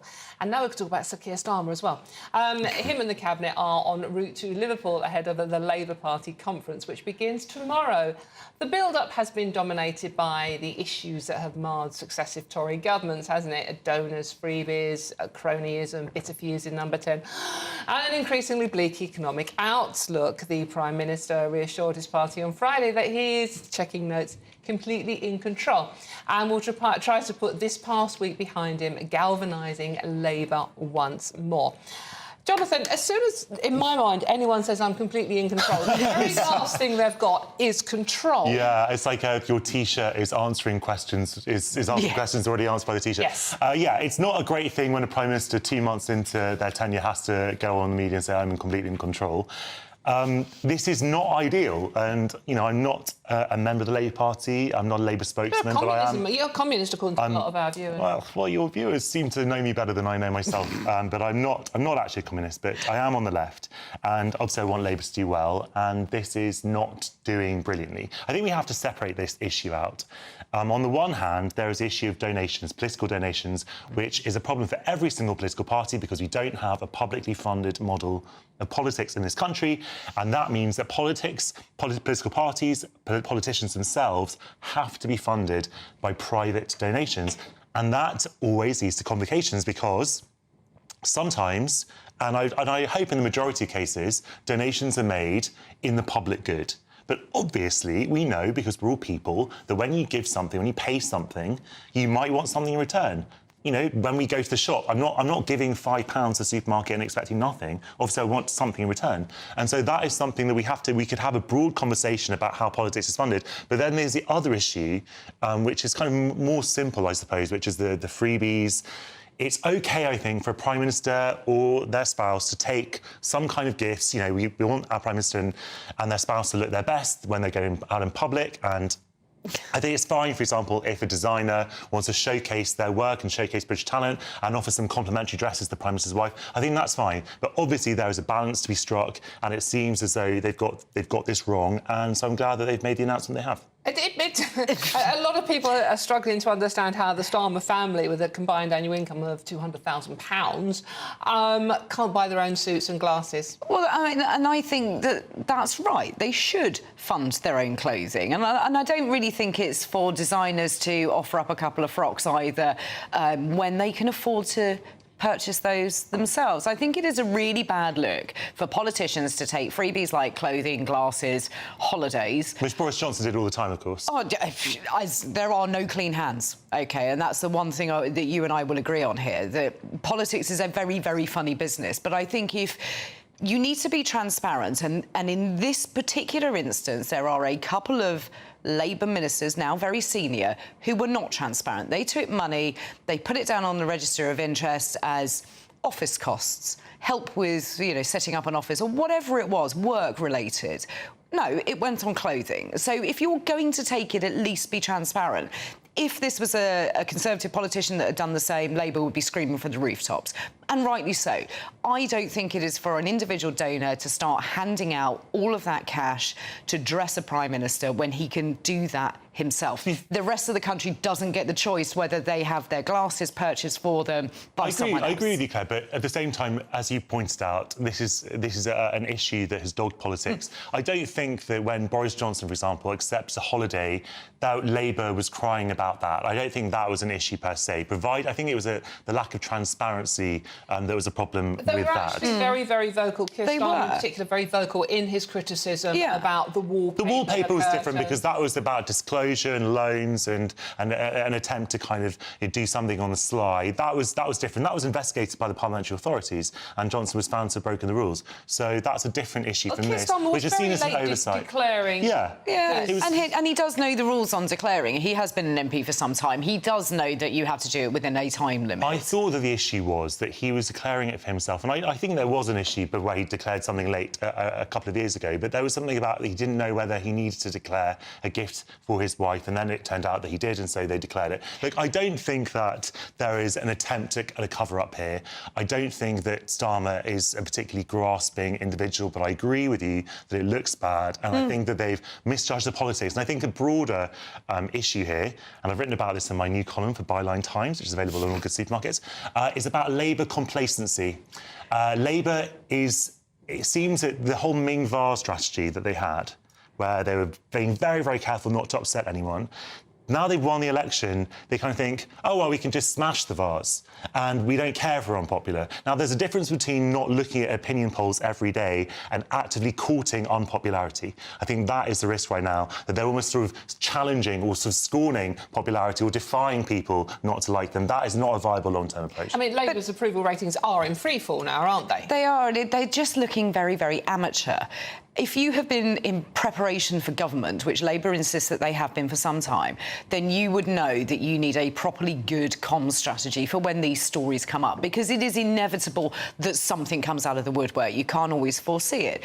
But to double down on it, to not deal with the issue for days on end, it's been leading the media now for the best part of a week, and then to say, oh, well, actually, Sir Keir Starmer, Rachel Reeves and Angela Rayner will not accept clothing as gifts. Well, OK, now that's open to interpretation. So those three aren't going to accept clothing as gifts. Well, what else would they accept? Are they going to accept holidays, cars, whatever it is?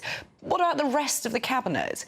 I think that if you're going to make bold statements like that, you need to do it quickly. You need to take it when it arises, but also leave no room for an opinion to form in the meantime. It's an attempt to shut the story down, isn't it? And see if the papers carry on with the story. But also don't leave yourself open to sort of say, oh, well, it's only clothing I'm not going to accept, because everyone's just going to go, well, what about the rest of it? We know it's a comm strategy, but they want to kind of put this to bed before conference and hope that the newspapers find something else to talk about. I agree with you that if the newspapers want to pursue this, then they'll probably have to sort of increase the scope of the announcement. And it's too late. Why has he left it until pretty much the eve of conference to shut the story down, when it should have been done a lot sooner? The thing is that, look, we are extraordinarily, because it seems like it's been quite a long time, but it's only 2 months into this government, and there are going to be a lot of things that happen between now and the election. I don't think that we'll be talking about this in a year's time. I think there'll be a lot more things that will have gone wrong by then, I presume,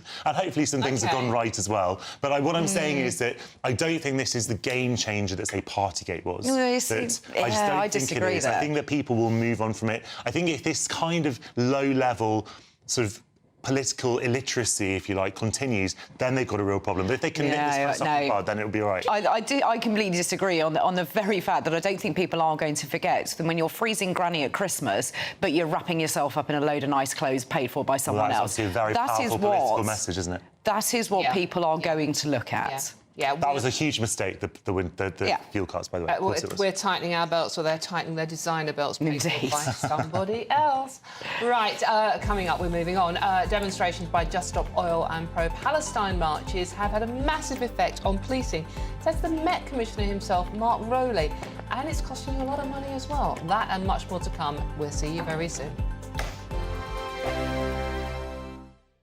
Sunday with Michael Portillo from 11, only on GB News.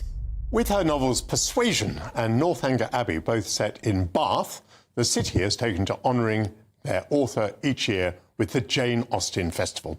Over 3,500 Austen fans flock to the city, many in their Regency finery and many coming from abroad.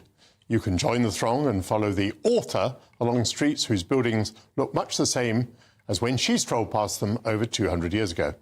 Dating back to 2001, the festival is the world's largest and longest-running celebration of the Romance writer. Originally created by the Jane Austen Centre in Bath and running over the course of one weekend, 23 years on, it's grown into a 10-day festival with more than 80 events. And to tell us more, I'm delighted to be joined now by author and broadcaster Jenny Trent Hughes.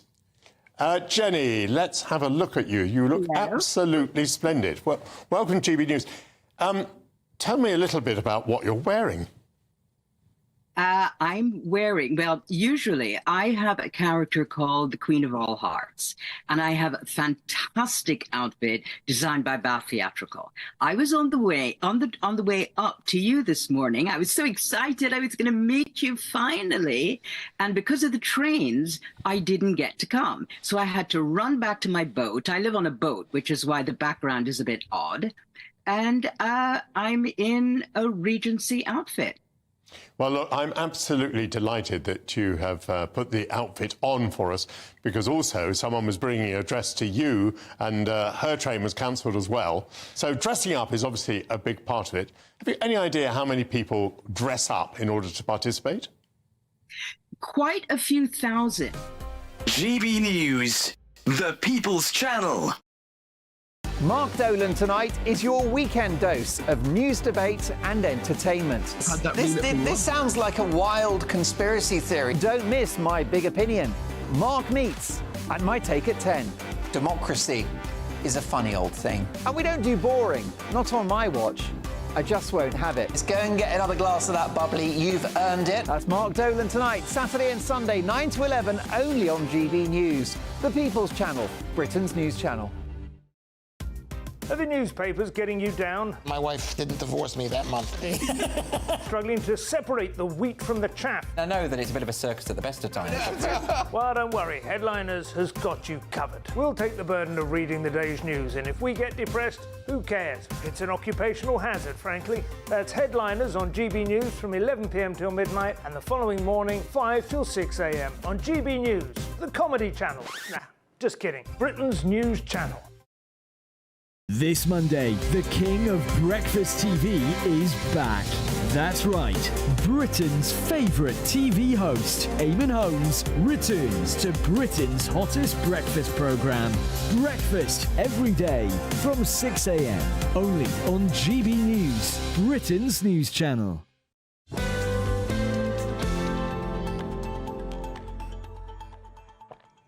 Hello, there you are, Hughes lot. Welcome back.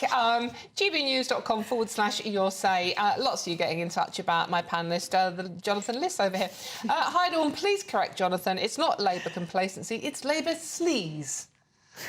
OK, well, that's your opinion. I mean, you know, we're all opinions here. OK, and also correcting you on Islamophobia. Phobia is an irrational fear, and fearing Islam isn't irrational. William, okay. They're your opinions, strong opinions all round on this show. But keep them coming. gbnews.com/your say. You can say nice things about Claire if you want as well. Yeah, please. Yeah. Or carry on just having your choice.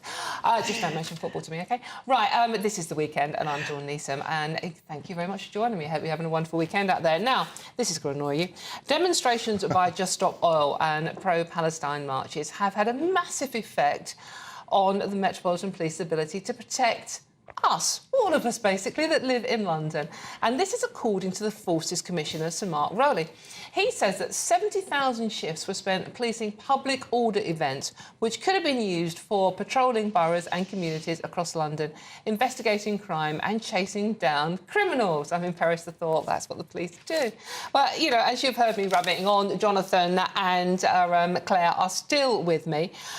This is a report. It's not a report, actually. It's an interview that Mark Rowley, he was talking at the...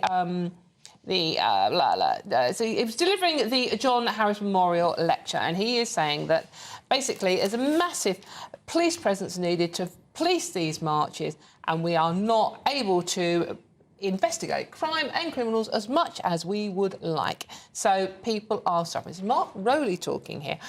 Claire, I mean, he's got a point, hasn't he? I mean, and not to mention the cost of these marches as well. I mean, you know, the Just Stop Oil ones alone, 43 million. Well, I wouldn't Sorry, that was the mind. Palestine one, sorry. I wouldn't mind so much if the Met Police had a really good history of catching criminals in the first place.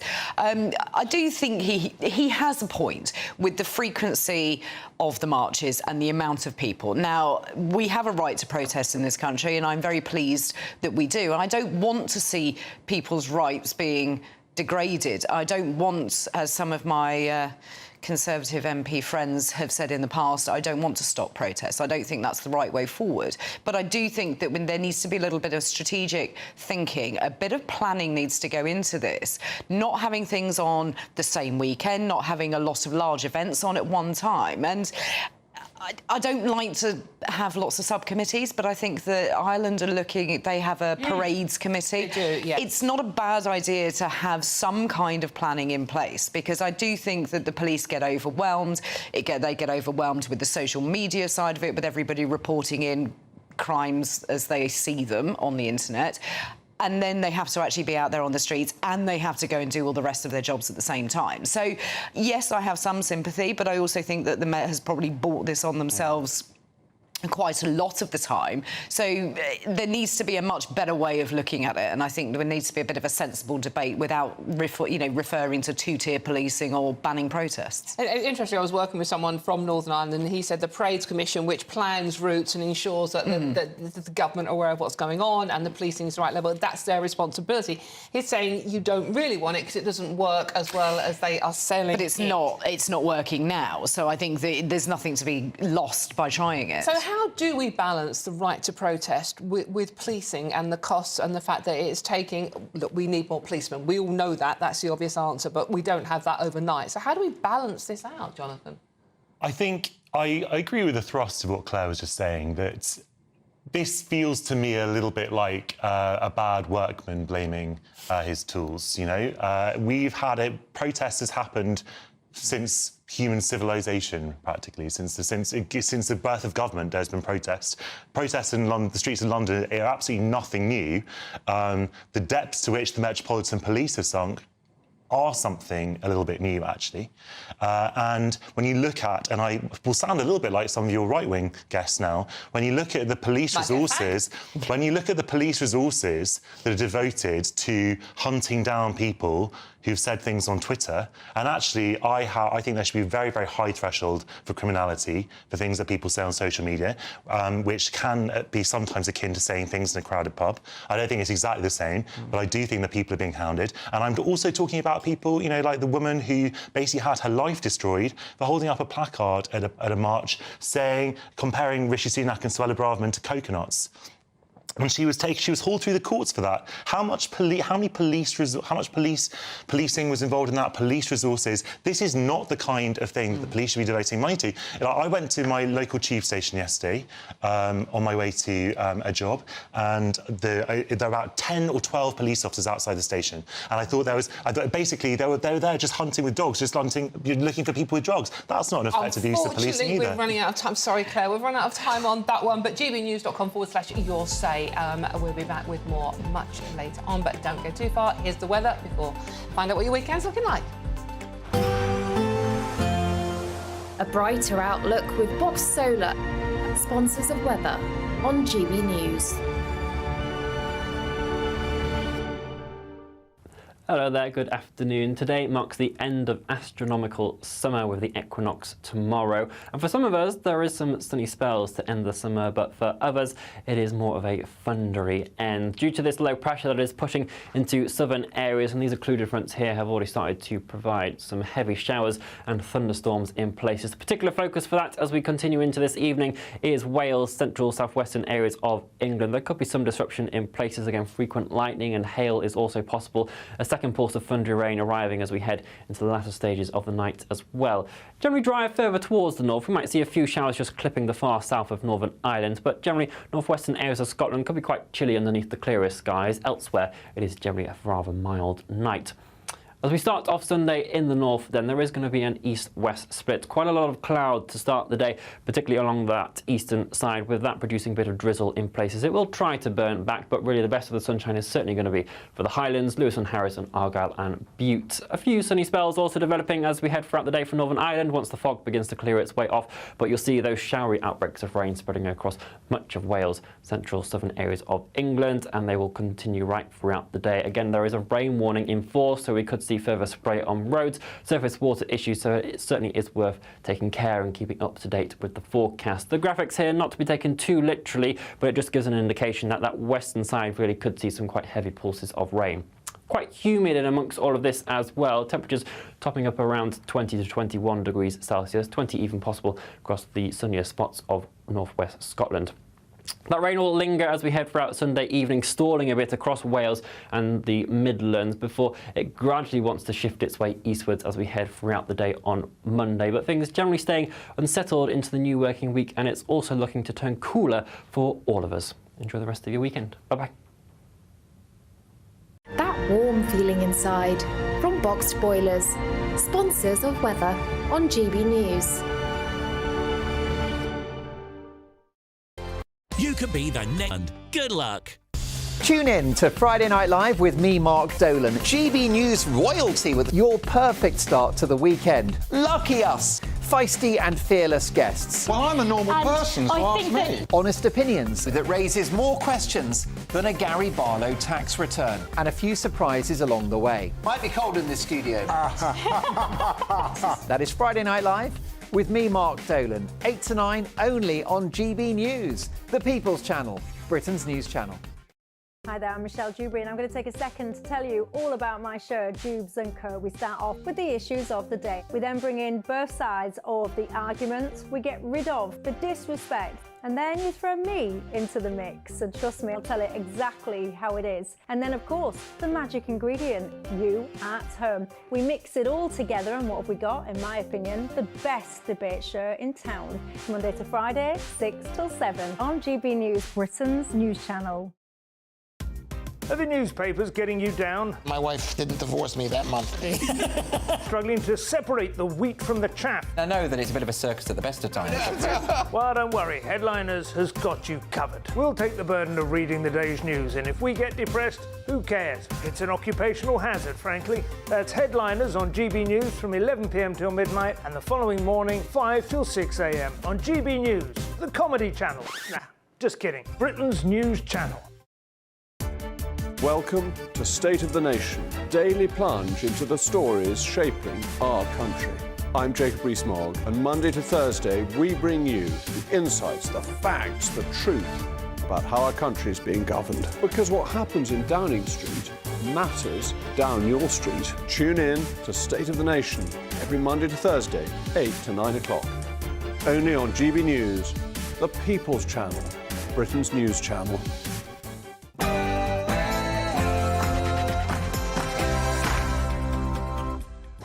Oh, hello. Yeah, good afternoon. It's 2 o'clock on Saturday, the 21st of September, and this is the weekend on GB News, and I hope you're having a wonderful weekend out there.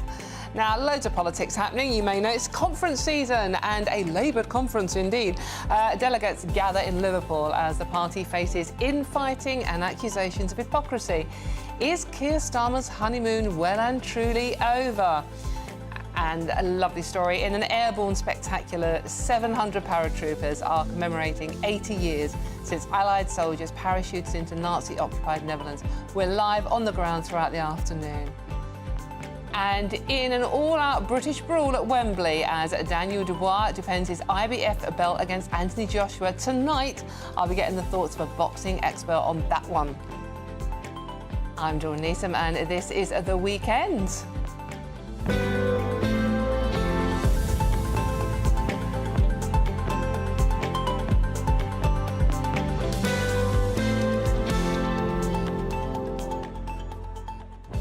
Oh, there you are again. Oh, welcome back. Now, Claire is the voice of reason today. Look, I keep saying get in touch. My favourite part of the show is talking to you. Like, I can't actually physically talk to you, but you can get your message at gbnews.com// even, drawn teeth in, your say. Lots of you have been getting in touch, so please do keep them coming on the stories we're discussing, or as it's the weekend, special treat, anything you want to chat about. Try and keep it vaguely clean, though. As I said, gbnews.com/your say, and join in our conversation. Now, I said our, because I've got another wonderful panel for you, and honestly, you're going to like them. You really are.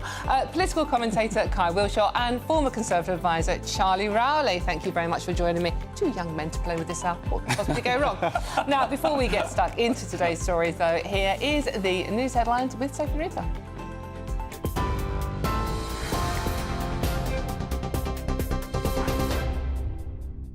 Thank you, Dawn. It's just after 2 o'clock, and these are your latest GB News headlines. Today is day 2 of the Reform Conference in Birmingham, with party leader Nigel Farage giving the farewell address earlier this afternoon. Last night, Mr Farage told supporters that he believes Reform can win the next general election, given the number of people that agree with them. He also explained what drove him to stand as Clacton's MP once the general election was called earlier this year. At almost every level, we've been betrayed. And then I thought about what was happening on our streets. And frankly, I thought to myself, Britain is broken.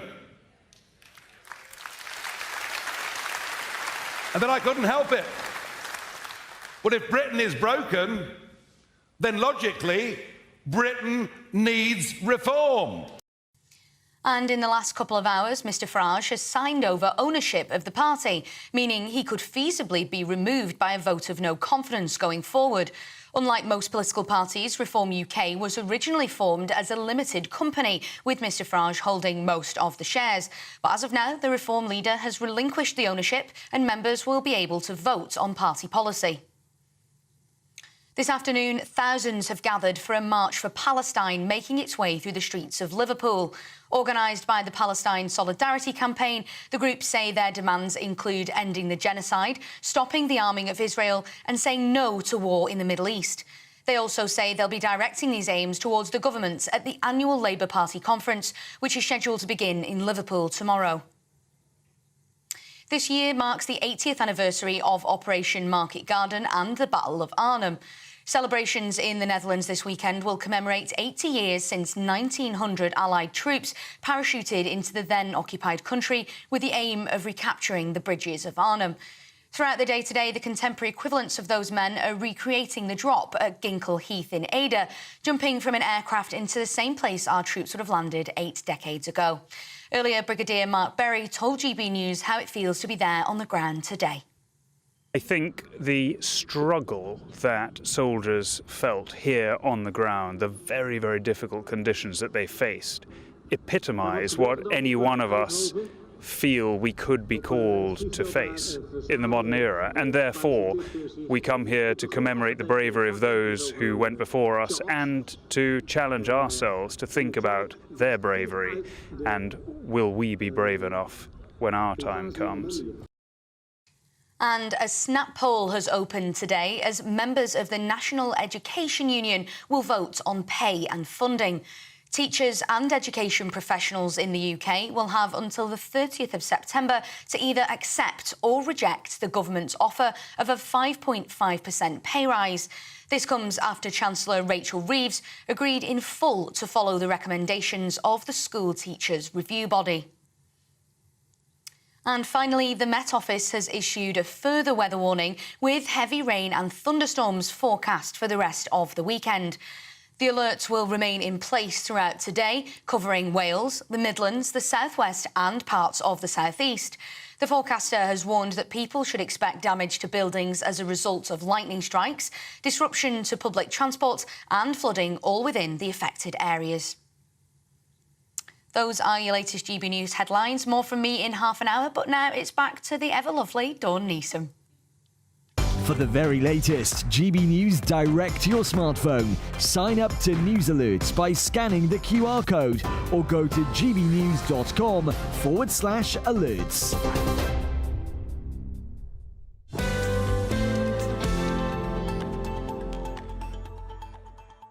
Thank you very much, Sophie. I've gone all warm and glowy now. I just want to read some of your comments out. This is from Eileen. Good point, Eileen. The Bank of England has gifted Rachel Reeves a £10 billion windfall. She could use it to plug that black hole she keeps talking about and scrap her punitive budget next month. But she won't, will she? Instead, she will punish ordinary families like a Miss Whiplash on steroids and squander the money on vanity projects and a new wardrobe. Eileen, I love that one. Very, very well written. And meanwhile, Barbara, good afternoon, Barbara says, please remind all the cloth ears that Islam is not a race, it is a religion, so if you don't like it, it's not racist. Lots of strong opinions coming in today, and that's exactly what we like. So let's get straight into today's stories, and you can get involved, gbnews.com/your say. A triumphant Nigel Farage has addressed the Reform Conference in Birmingham, saying there is nothing his party can't achieve. Joining me now, live from the conference in Birmingham, is GB News' Tom Harwood, who is with Timo Soini, former Deputy Prime Minister of Finland. Interesting one. Tom, good afternoon. That's right, Dawn. I'm here with the former Deputy Prime Minister of Finland, Timo Soini. And Timo, I just want to ask you, what's a former Deputy Prime Minister of Finland doing at a Reform UK Party conference in Birmingham? I was invited and I wanted to come over. And I used to be with Nigel Farage in the European Parliament for 15 years ago, and we have been friends ever since, and we have been keeping contact. And I made my career in politics in Finland 35 years, 20 years as a leader, and we started out of nothing and ended up for the second biggest. Right, so you entered government in 2015, you were the Deputy Prime Minister for 4 years. What lessons do you have to teach this party here in the UK? That is, the first lesson is that listen to the people, and the second one is dare to dream and go for the big victory. Even though they would laugh at you and diminish your chances and everything else, if you want to be a small party and you have a rhetoric of a small party, you end up as a small party. Somebody can think that it is quite outrageous a goal to be the Prime Minister of UK for Nigel Farage, but that is the only aim he has to aim. So you think the reason why we keep hearing about the next election, that Reform UK are going to form the government, I mean, it's a huge mountain to climb. That's almost a psychological thing, so that they can talk about themselves as a bigger party and therefore almost grow into that rhetoric. Yeah, and when I have been now here for 2 days, and that reminds me about party congresses back home. Those people want to have meaning in their lives. They want to be part of something. They want to be in a same line that their MPs and councillors. And it's important to try for bigger things, because ordinary people, they have to win their bread daily. They have their troubles and they have their aspirations and dreams. And it is good to have a dream, also a political dream. Now, of course, in Finland's political system, as in many European countries, you have a different electoral system. You have proportional representation, much easier for smaller parties to get a foothold in Parliament and grow that way. It's a lot more difficult in the UK. It is indeed, and I must say that the threshold to gain a seat, even a single seat in Westminster, it's huge. But now when they got it, they got 5 seats, and I was in Clacton. When I went to the bed, there was 4 seats, and when I flew over to Finland, I found it out that there was a 5th to come. It felt like a big achievement and big bonus. And I spoke with McMurdoch today, and he also said that he was astonished. And now they are there, they are followed, and it's very easy to get the impression here with the people that these people are eager and willing to deliver and work. And that is very essential, that the ordinary people, volunteer people, you cannot do everything by professional way, by the paid people. You need volunteers, you need a grassroots people. And I have been so impressed that it has been taking me a while since I was in the party congress. I was in Eastbourne and I have been in London and in Southport with UKIP, and there are people here in the corridors, and they said that, Timo, you spoke in the Eastbourne as well. You were with us, and it's amazing. Now, some people, some cynical people might say, hang on, UKIP, the Reform Party, aren't these parties supposed to be away from Europe? And yet we've got a former European deputy prime minister here. What's that about? Yeah, that is because I totally understand that there are different views on this.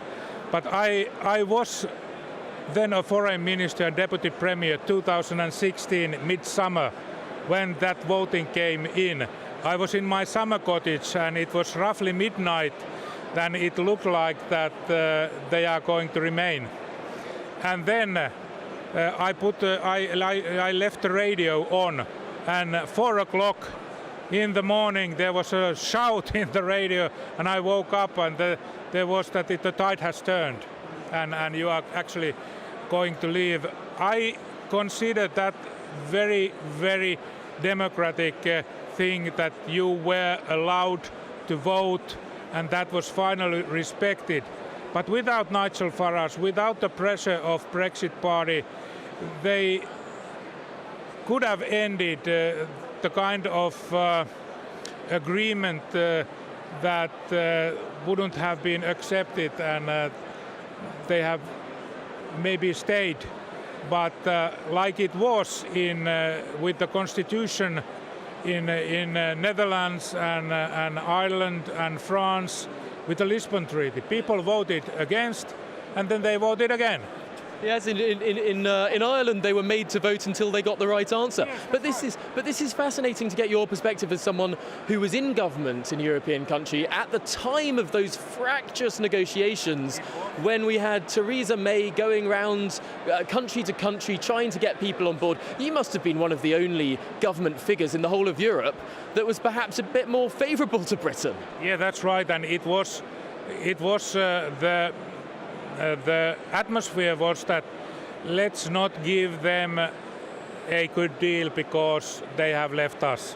So there was grudge, there was a kind of bad thought. Barnier was very tough negotiator, French guy, but they finally got there. But without Brexit party landslide 2019, they wouldn't have pressure enough to get the final treaty to be in full meaning, and the voting was 2016, and the whole thing was completed years after. Yeah. Well, Timo, it's been a pleasure to speak with you. Thank you so much for joining us on GB News. Not every day that you sit next to the former Deputy Prime Minister of a European country, but there you go. Everything happens here at these sorts of conferences. Back to you, Dawn. Brilliant. Thank you very much, Tom. Fascinating interview there. Absolutely. Completely random, but a great one. Thank you very much, Tom Harwood, live at the Reform Party conference for us. Going back to your messages, as I said, favourite part of the show. Going back to what we were talking about, the cost of policing the protest marches, in particular the Palestine one. This is David Evans. Hi, David, says, so the Liverpool Labour Council allowed the Palestinian march today, the day before Labour Party conference. By the way, most of the people marching aren't from Liverpool. And Ian, on the same subject, says there should be no protests for other countries. UK taxpayer gets the bill for babysitting. Plus, they are controversial. People often rarely know what they are actually marching for. Keep those comments coming in at gbnews.com/your say. Right, OK, now I've got my wonderful panel with me this hour. It's political commentator Kai Wilshaw and former Conservative advisor Charlie Rowley. Gentlemen, good to have you with me. Well, I mean, that was just... Tom's doing a brilliant job at the Reform Conference, and it does at least seem, unlike the Labour one, where things can only get worse, Kai, I'm looking at you here, it did at least seem a positive vibe up there. Yeah, I think one of the advantages that Reform have is they have an enthusiasm advantage, right? If you look at some of the recent polling, people who have voted for Reform in the last election find a finds reform immensely favourable compared to, say, a Labour voter. Only 1/3 of Labour voters would say that the Labour Party, they have a favourable view of the Labour Party. So that's a massive gulf. The problem is, I think, and the headline here said nothing reform cannot achieve. I think what they cannot actually achieve is that breakthrough moment past their very enthusiastic supporters, their steadfast supporters, and then to the rest of the country. So if I just give you one more stat from that same poll. Please do. 39% of all Britons would describe Reform UK as extremist. And so you have this gulf where the supporters of reform... Extremist in what sense? Define what you mean by... It wasn't defined in the poll, but extremist in some sense, and much different to lots of the other parties. The fact is, the Reform UK voter base is very enthusiastic, very energised, and the question now is, can Nigel Farage and the party translate that into mainstream acceptance? And at the minute, it doesn't look like that's happening. A large part of the conference was Nigel Farage talking about how they're going to operate more like the Lib Dems, Charlie, by focusing on areas so they can concentrate on local areas, which, as we know, gets more seats in Parliament. This has worked for the Lib Dems. I never thought I'd hear Nigel Farage say that the Lib Dems have had a good idea. But that's what he said. So they do seem to sound like they're going in that right direction to building that groundswell of support. Well, as long as Nigel Farage doesn't turn up in a wetsuit, I think we'll be OK. I think nobody wants to see that if he's following in the footsteps of the Lib Dems. And it does beg the question, if the Deputy Prime Minister for Finland, former Deputy PM, is there, what are we doing here? I mean, that's clearly where the party is. Yeah, well, absolutely. But I think you're right. I mean, they have broken through. They've got 5 MPs now. They expected 4, but they got that 5th one over the line. They're now having to set their sights on the local elections next year. That's what Nigel said. He made a real thing about that, to say we've got to break through. It can't just be national politics. It can't just be the European elections. It can't just be the general election now, where they secured over 4 million votes. It's about being in positions of responsibility. And of course you are as an MP, but, who is actually going to be responsible for your bins and, your planning authority and, when you're at a local council level. So they need to infiltrate, if I can use that word, local councils to get elected at a local level, to build that base, and then to start being able to have those activists that go out regularly, knocking on doors, delivering the leaflets. That's what gets councillors elected. That's what gets MPs elected. And then when they start to, if they continue down this trajectory, which they seem to be going down, mainly because I think there is such a depression in UK politics. It is all doom and gloom. Even the new government that should be sort of riding on the back of a honeymoon period, which that's sort of by its own decisions, I think, has sort of cut that short if it was ever there in the first place. But Nigel, whatever you think of him, I mean, he's there. We just saw him there, kicking those balloons like an England footballer. They had fireworks. They had fireworks. Yep. Even if you don't agree with anything that they say, if you've never heard of reform before, you think Nigel Farage is extreme, as that poll that Kai was talking about a second ago.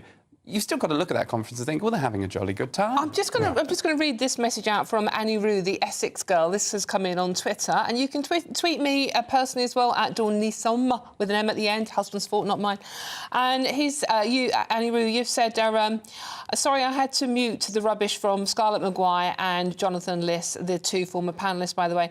They are seeing things that aren't there. I just joined Reform, an EastEnder from Poplar with a Jewish father. I am not racist, and how dare anyone say I am. Good message. Lots of people agreeing with that kind of sentiment here. So the more people, Kai, say that Reform are extreme, that they are racist, the more they are talking to the ordinary people, which Labour and Conservatives don't seem to be doing anymore. Yeah, and let's not forget, Reform came second place in over almost 100 seats. So you can't dismiss that out of hand, right? But I think at the minute there's a bit of a vacuum in UK politics. We're not talking about issues, and that's been to the detriment of the Labour Party, as we've seen. And this is Reform trying to recapture the agenda and bring the issues that are talked about back to what they really want to focus in on. But to Charlie's point earlier, the problem that Reform have is that their organisation has never been that slick, right? In the general election, one of the problems they had is that they said they would go out and put candidates up in every seat, and they were struggling to find people.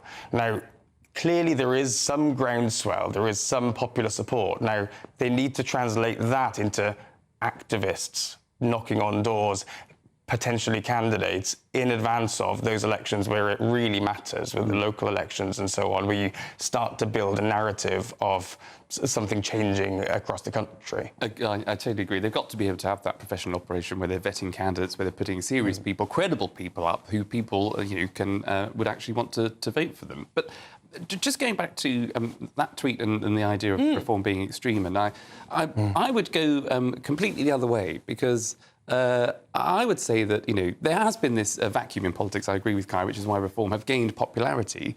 But I don't think that they're extreme, because I don't know what they stand for. Now, I say that that because I know that they are very keen to talk about immigration, very keen to cut taxes. But when you talk about immigration, particularly illegal migration, what is their plan? I don't think I've met anybody that's been able to articulate or to tell me what their plan is to stop the boats. They're very, very good at harnessing public opinion, being able to articulate what the problems are in the country, and of which there are many. Of course, nobody wants to see illegal migration continue. But Rishi had a plan to stop the boats, which was the Rwanda scheme. Labour came in and got rid of that. I don't know quite what Labour's plan is, apart from smashing the gangs. Smashing the gangs. But what is Reform's plan? There now has to be a spotlight sort of onto them to say, if you want to be in frontline politics, if you want to, you've actually now got to have the scrutiny to come clean and tell us, what is your actual plan? What are you actually going to do if you see a dinghy sort of across the channel and the French aren't prepared to intervene? What are you actually going to do about the numbers of people that do actually arrive on our shores? What is the answer to those difficult questions? Well, maybe we'll get some answers, Kai, because the conference starts officially tomorrow, and we are told that things can only get worse, which is the message they came in with. Is that the official line? That's the official line, unlike Tony Blair's things can only... But it doesn't seem to be getting worse for the people involved in the party, does it? I mean, the Starmer family on a joint income of more than £200,000 can't afford to buy their own suits and frocks. Meanwhile, pensioners are going to be freezing in their own homes. So what do you hope to hear from Labour going forward? I think this is the reset moment, right? Because they've spent the last 8 weeks or so doom and gloom, talking about the black hole of £22 billion left by the previous government. This is the opportunity to start resetting and start giving a positive outlook, positive perspective on what the future could hold. The problem they have at the minute is that there are short-term decisions that they're taking that are difficult, and the good decisions they're taking, we're not going to see the benefits of that for many, many years. So it's going to be tough for them to paint that picture. But I think there are a few bright spots that they can point to. OK, maybe not if you're a pensioner, but if you are watching your pension, you're worried about how you're going to get through, gbnews.com/your say. Let us know how you're thinking about what you want to hear from Labour, what you expect to hear. And for all the best analysis and opinion on that story and much more, please do go to our website at gbnews.com. Now, I'm Dawn Neeson, and this is indeed GB News, and there's lots more coming up on today's show. We've been talking Labour infighting. How about some real fighting? It's an all-British brawl at Wembley as Anthony Joshua takes on Daniel Dubois tonight. The gloves are off after this. See you very soon. You've got time to put the kettle on, but don't go too far. See you soon.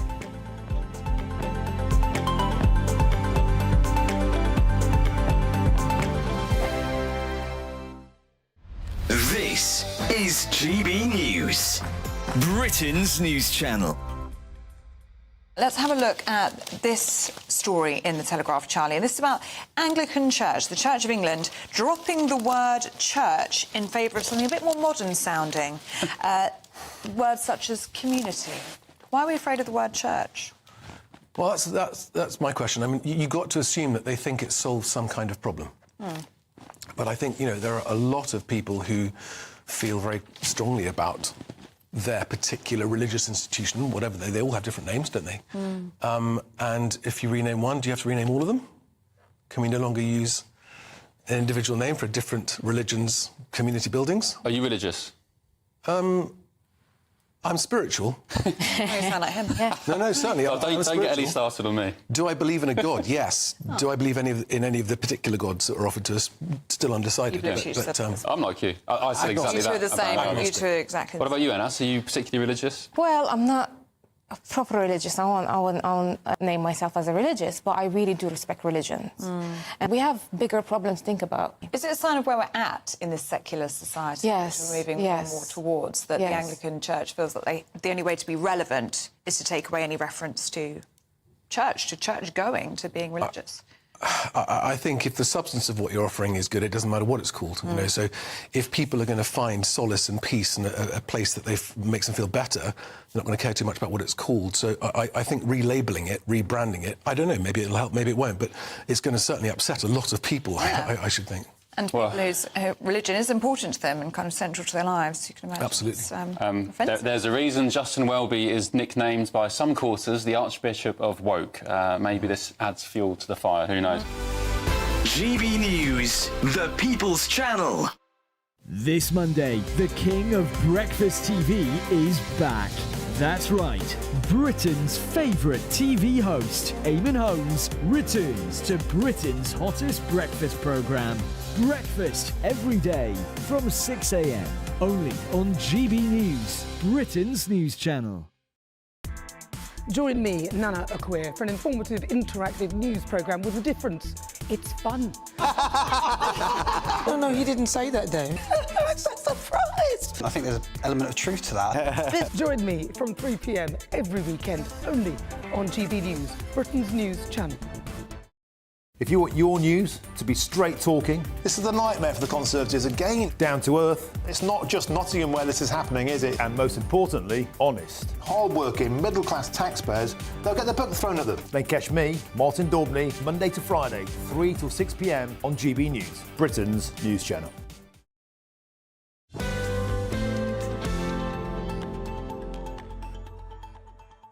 Hello, welcome back. This is The Weekend with me, Dawn Neeson. Now we're going to talk sport, shall we? We've had a few punch-ups on the show already and you're getting involved. Good. gbnews.com/your say. And Grumpy Grandad, yes, I'm going to read out as many, and thank you for putting a kiss on your message. Thank you. Right, Anthony Joshua says he's still in the battlefield and quashed any suggestion of nearing the end of his career ahead of tonight's world title challenge against Daniel Dubois. Two-time heavyweight champion Joshua takes on Dubois for the IBF belt at Wembley Stadium this evening in highly anticipated all-British brawl. It's on the back pages of all your papers today. So let's get the tale of the tape with combat sports journalist Ben Allen. Ben, lovely to see you. Thank you for joining us. Right, this is a biggie. It's on the back pages of all our papers today. Why is this fight so important? Well, it's a special fight for a number of reasons. First things first, we don't get a lot of all-British heavyweight world title fights. We've had a couple in recent years with Tyson Fury's last reign, and they certainly didn't deliver. A couple back in the day that also didn't, but there's just no way that this one can't. We've got two absolute juggernauts.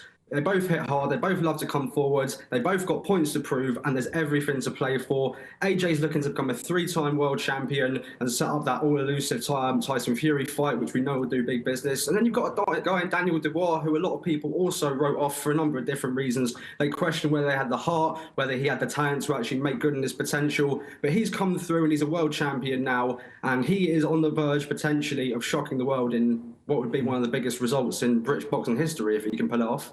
And is the purse in this one worth a lot of money? I mean, boxing is never a poor sport these days, is it? Well, I don't have actual figures to give you, but put it this way. This, like a lot of the biggest fights in boxing, this is being bankrolled by the Saudi Arabians. It's part of their Riyadh season project. Their name will be, you'll see that name a lot all over the branding for tonight. So, yeah, you can rest assured that they'll be getting paid a lot. And I think there's going to be a record-breaking 96,000 attendance, which is a post-war record, and second only, I think, to an Adele show from a few years ago. So you can definitely be there. I think there'll be enough money in the coffers to make sure these two guys are taken care of. And Ben, talking of money, who is the smart money on tonight?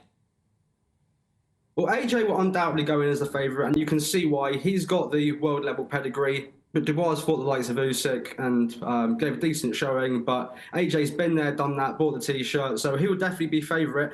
But if you are fancy to making a bit of money, the smart money has to be on Dubois. I think probably it's going to have to be by knockout. AJ's got the distance down the stretch, and as much as Dubois showed that he's got the heart to survive a little bit of adversity, I think the only way he's going to get it done is if he knocks him out. So if you fancy a little bit of a flutter, Dubois by knockout, probably not a bad bet. Brilliant, but worth tuning into. Do you think will we get a decent fight out of it, or will it be all over in a round? It could be over in a couple of rounds, but that's not always the worst thing. I think certainly it'll be exciting whilst it lasts. And the important thing is you've got a bumper undercard full of great British domestic fights. You've got the two best middleweights in Hamza Shiraz and Tyler Denny in the co-main. And then if you like a bit of entertainment as well, you've also got Liam Gallagher performing. So there's a bit of everyone, and it'll be enough to keep you engaged and going until about midnight or half midnight when it's done. Right, OK, it's a treat all round. Ben Allen, thank you very much talking about the big fight tonight. I've still got my lovely panel with me, Kai and Charlie. Going to be watching the boxing tonight, Charlie? Well, the first thing I'll be doing is going straight up the betting shop by the sounds of things. So that tip. I've got it. A little bit of spending money for my holidays. Well, yeah. Charlie is off on to Ibiza. I'm going to tell you, I'm going to ruin the surprise. Yeah, he's off to Ibiza, nice, so you need a bit of spending money. Public will be booking up in their drones now. I'm not going to tell you where he's staying, to be honest with you, although I could do. How about you, Kai? I mean, I have never followed boxing. This weekend, I'm focused on the F1. We have a great Brit, Lando Norris, almost a championship contender, F1 but is it this week? Singapore. Oh, Singapore. Right. But I think the winner of all of this is British boxing because, from what I can see, it's the second most popular sport amongst Gen Z. Of any sport after football. So, I mean, if that's not an argument for continuing these great fights and these brilliant British matchups, then I don't know what is. No, actually, that's a good point. We've got two British fighters. I mean, boxing is very complicated because there's so many belts and so many different competitions, and I can never keep up with who's winning what belt when, to be honest with you. But football is my sport, and I'm not talking about that as a West Ham fan. Obviously, I'd much rather be sitting here talking to you two. Right, OK, and there is lots more coming up on the show. And it's in an airborne... This is my favourite of the show. In an airborne spectacular, 700 paratroopers are commemorating 80 years since Allied soldiers parachuted into Nazi-occupied Netherlands. We're live there, but first, let's get the news headlines with Sophie Reaper.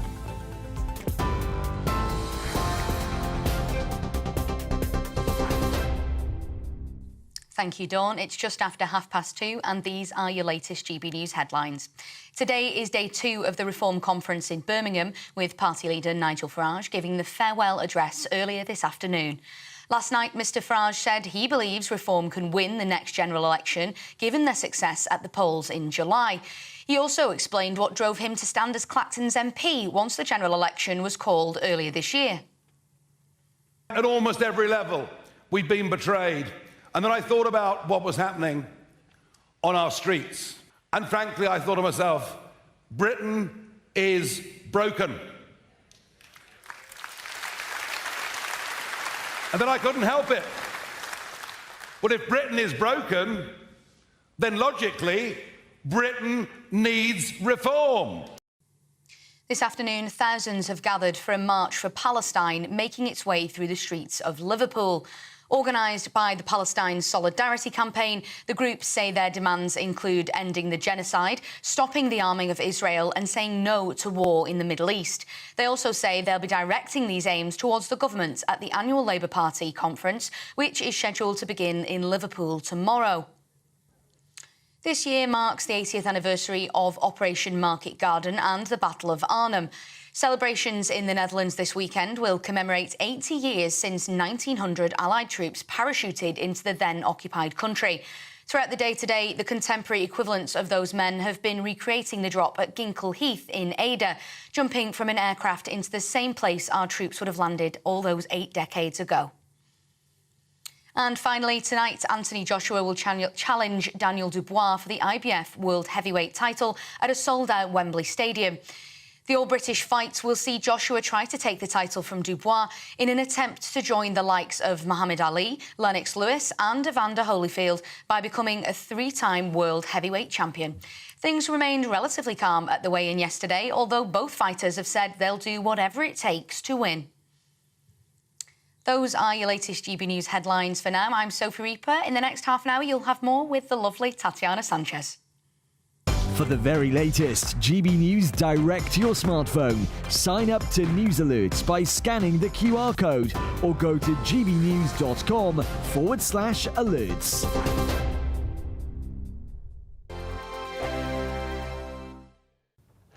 Hello there. There's a bit of a mixed fortunes in terms of our weather this weekend, depending on exactly where you are located in the UK, all due to two pressure systems that are affecting different areas. We've got high pressure in the north, close to Iceland, affecting areas of Scotland, but it's low pressure in the south that is starting to feed in some occluded frontal systems, and we are going to see some showers developing over the course of the day. Particular focus for parts of Wales, central, southwestern areas of England.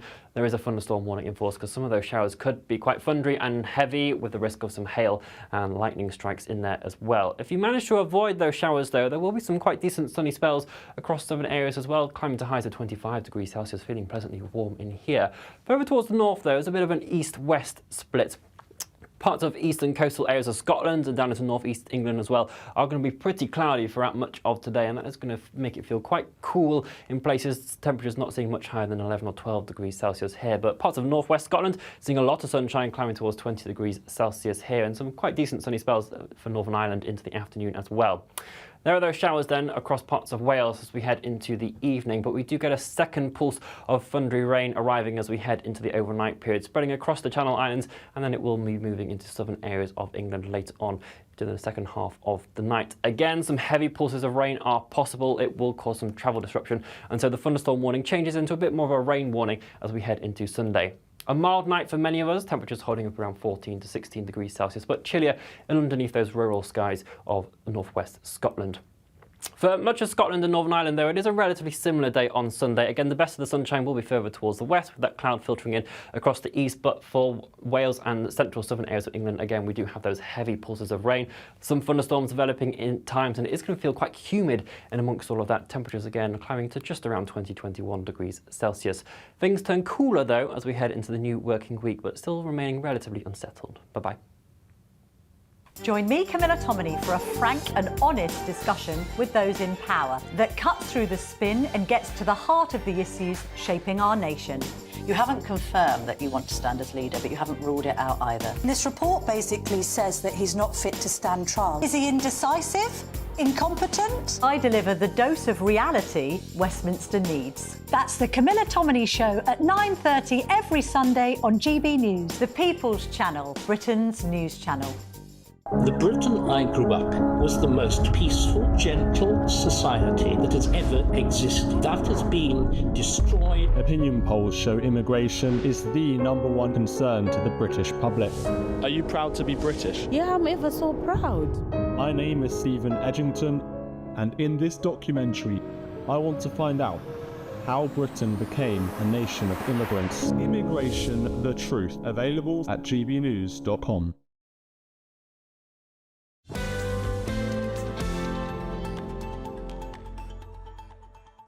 Yay, hello yous lot, welcome back to the weekend. I'm Dawn Neeson. Right, a lot of you taking issue with Charlie here about Reform's immigration policy. Charlie? No. Yes, I know, brace yourself. David says, the policy is quite clear. Take the boats back to France, whether they like it or not. That's what Reform plans. It's simple. Meanwhile, Timmy, hiya, says Reform have always said they will simply tow the boats back to France. Well, I take I give a lot of sympathy to that. I mean, look, people that get into France and then into the UK shouldn't even be in France in the first place, because you should settle in your first safe country. We all know that. But the reality is they have passed through France, and I just don't know what happens when if you do then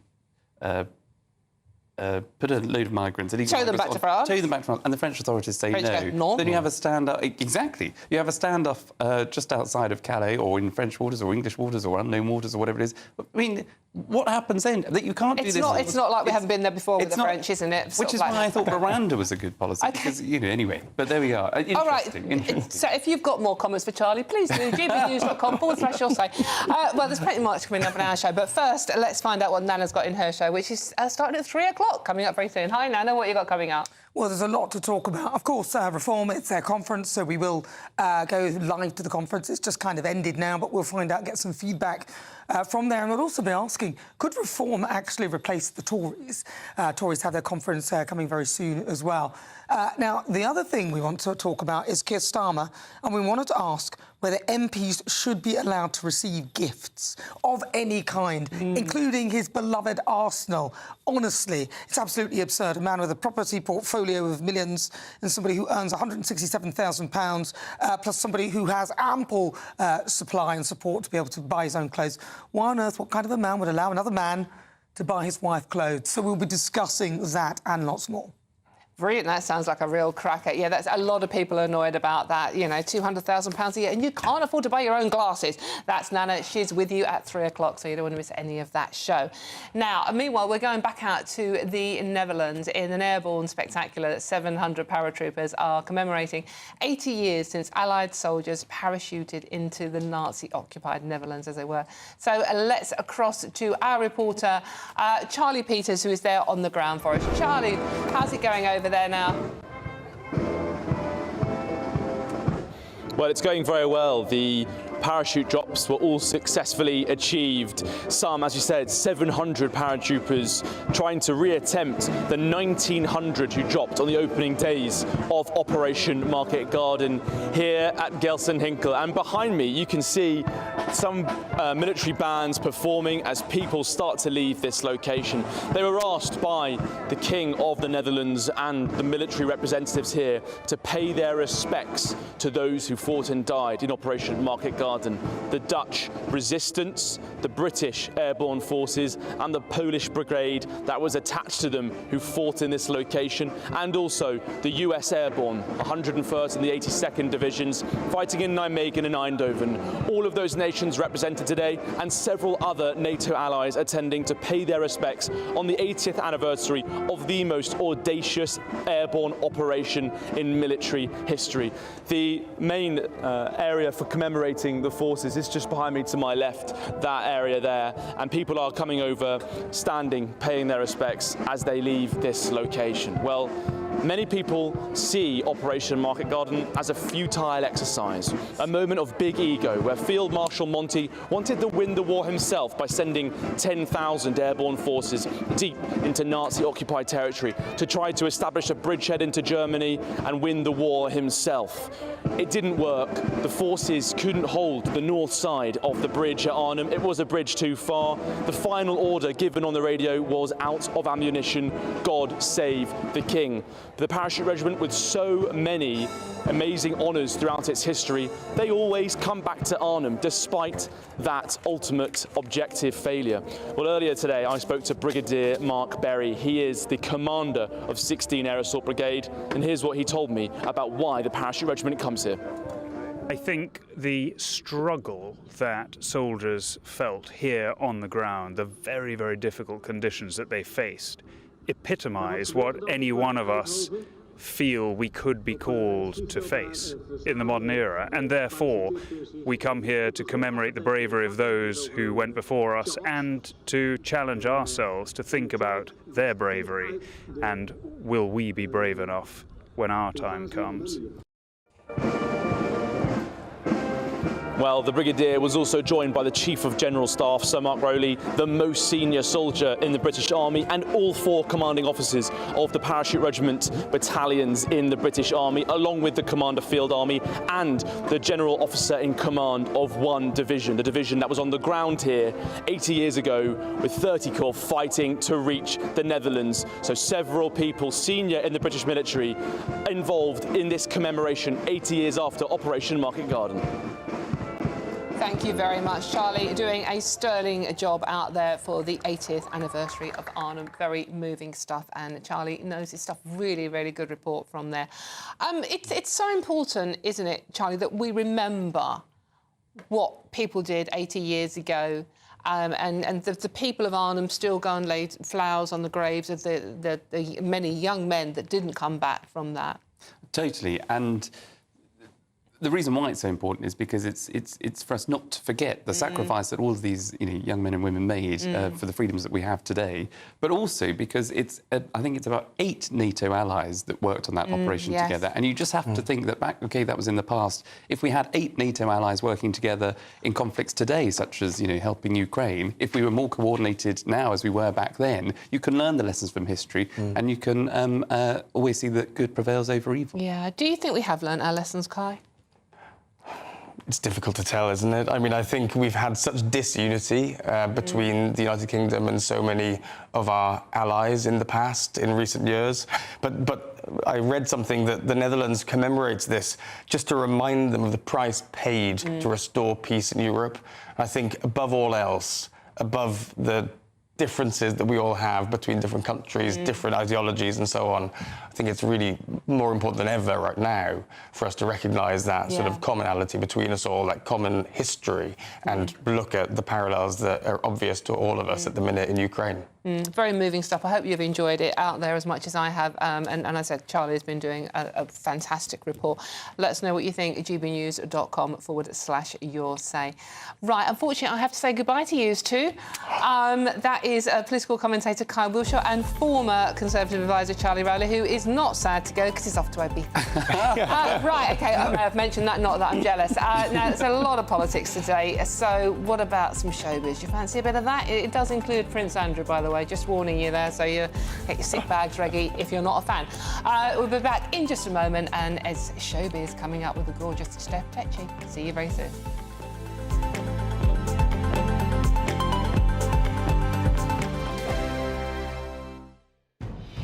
Good afternoon, Britain.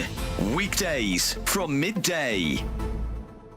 But let's get stuck in. Prince Harry, he's consulted former aides about a possible partial return to the UK as he seeks to repair his public image, that is according to the Daily Mail. Who wants him?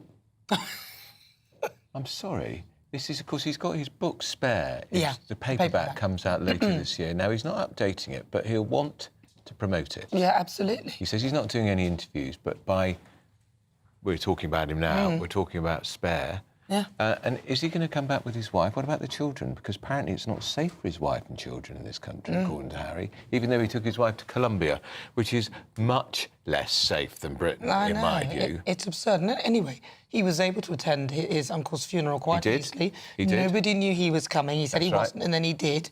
And he was perfectly safe. And he would have had the same security as every other member of the royal family who attended that event. Yeah. But, of course, he didn't speak to his brother at the funeral. No, he wouldn't, would he? So if he's trying to fix it, honestly, a funeral is where you should put all differences aside because it's not about you, it's about respect to the person, the family of the person who's gone, which was his uncle. It was his... Diana's sister's husband had died. So, yet they didn't speak. They didn't speak in the church, they didn't speak when they left the church. Incredible, isn't it?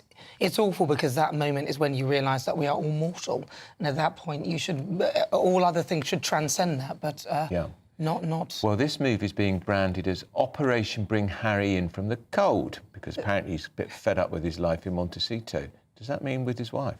I don't know. Oh, no. Apparently he's dissatisfied with advice from his American-based image expert. Well, they've had about 10 of them, haven't they? They're on to their number 11. GB News, the People's Channel.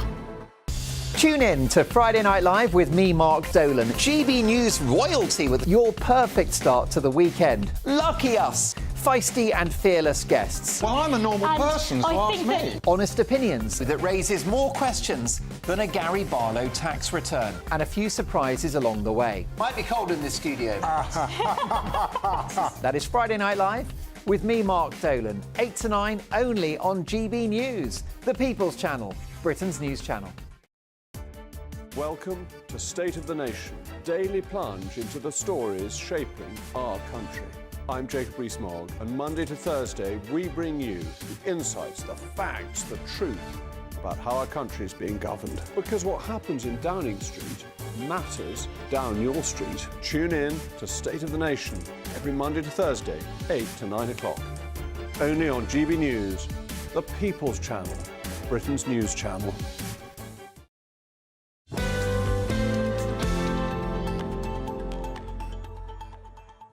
Hello, welcome back, you lot. Charlie Peters is an absolute star. Yes, he is. He's done an amazing report, and I'm glad you've enjoyed the Arnhem coverage. Thank you very much for that. Now, this is the weekend. Well, you know that. I'm Dawn Newsom. You know that also. But should we do some showbiz?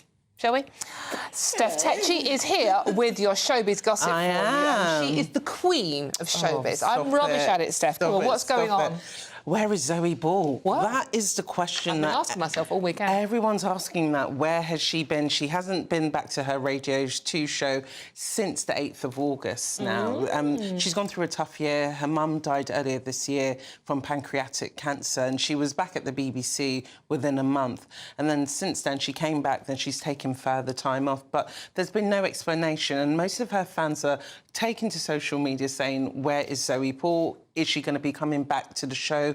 What's going on? And I think a lot of viewers, listeners, they understand that she may be grieving, but I think because it's a taxpayers funded show, I think people are thinking, OK, she's one of the highest earners on the BBC. Second after Lineker, £950,000 salary. People are asking, OK, what's going on? Do we deserve to know as the public what's happened to Zoe Ball? She's sold off her house, but to be honest, I think from my personal opinion, I can understand grief. There's no time limit to grief. Absolutely. But I guess people are wondering how the BBC have handled this. Wouldn't you have an explanation? If that's what it is, you know, she's lost her mum, we all understand that. Just explain. I think it's just the silence, which is, I think, you know, kind of baffled a lot of listeners about it, and she's been silent on her socials. But her son Woody came out in an interview with Mail Online and said that he's been helping his mum through some tough times. Course, so I think that's what it is. I mean, you know, explain what's going on. Well, that's it is. I think with the BBC, there's always a lot of questions about their talent and how things are run. But I guess with Zoe Ball, this must be a personal matter.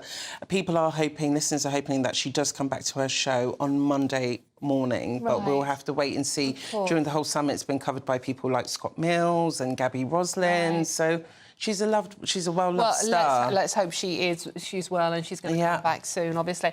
What else is happening? A very royal scandal. Another one. Just when Prince Andrew thought things could get better for him in the public, we now see another dramatisation of his car crash interview with Emily Maitlis. And it doesn't portray him in a good light. He's played by Michael Sheen. Right. And I've watched the first few episodes. It's three-part series to it. And he comes across as quite foul-mouthed, lack of respect for his staff. So there is a lot of questions now thinking how much of it is true. And I'll have to say probably about 80% of it's true. But I think there is this thing with Prince Andrew. I don't think he's ever going to be able to live down this scandal, especially as it keeps on getting revitalised in these dramas. So this is the second drama based on it, we had isn't the it? one Scoop, which was with Gillian Anderson, and now this is Emily Maitlis's versions of events, and it's on Amazon Prime, and it's just been released. But again, it doesn't do Prince Andrew no favours. You know, it's a scandal which he would very much like to bury, and it doesn't. But the difference between Scoop and this one you see more of Prince Andrew's character. Right. You know, with Scoop, you see how they went about getting the interview, but this is more a behind-the-scenes look. This is Emily's version.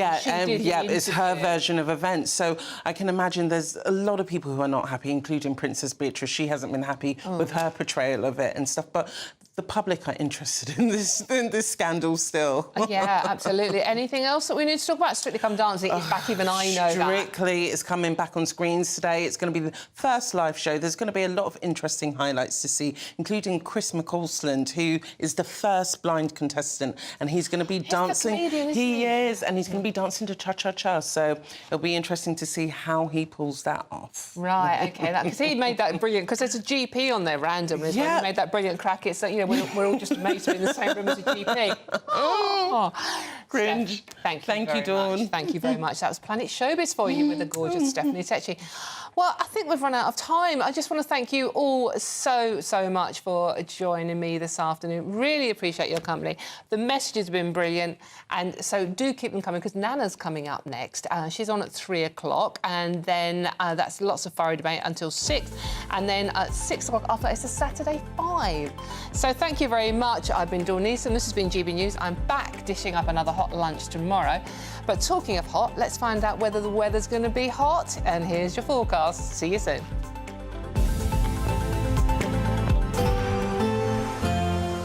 A brighter outlook with Box Solar, sponsors of weather on GB News.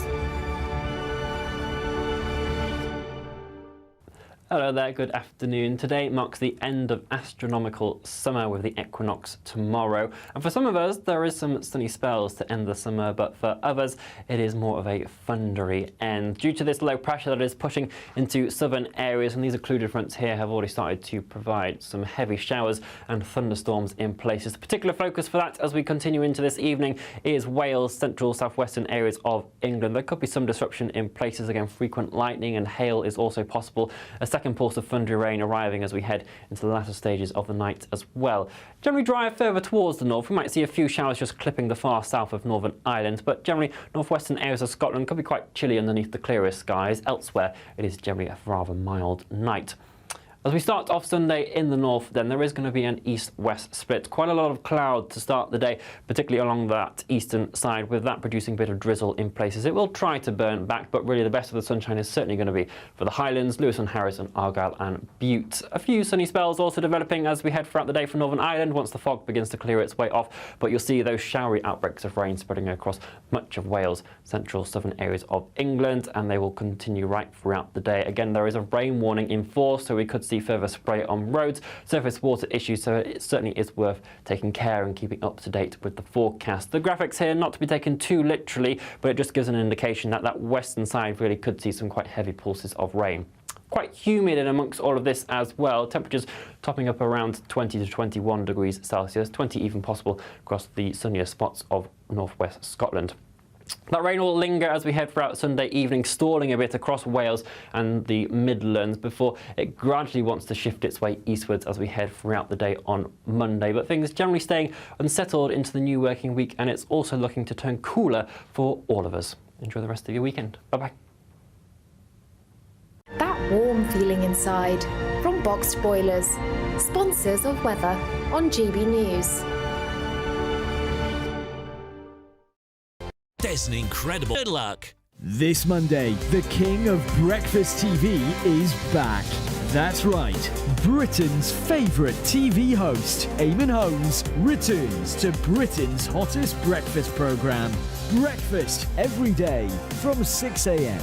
only on GB News, Britain's news channel. In the GB newsroom, we bring you the news as it happens. With our team of dedicated journalists across the UK, we're ready to keep you up to date with what's happening every half an hour, every single day. Bulletins here on GB News, the People's Channel, Britain's news channel. Mark Dolan tonight is your weekend dose of news, debate and entertainment. This sounds like a wild conspiracy theory. Don't miss My Big Opinion. Mark meets at My Take at 10.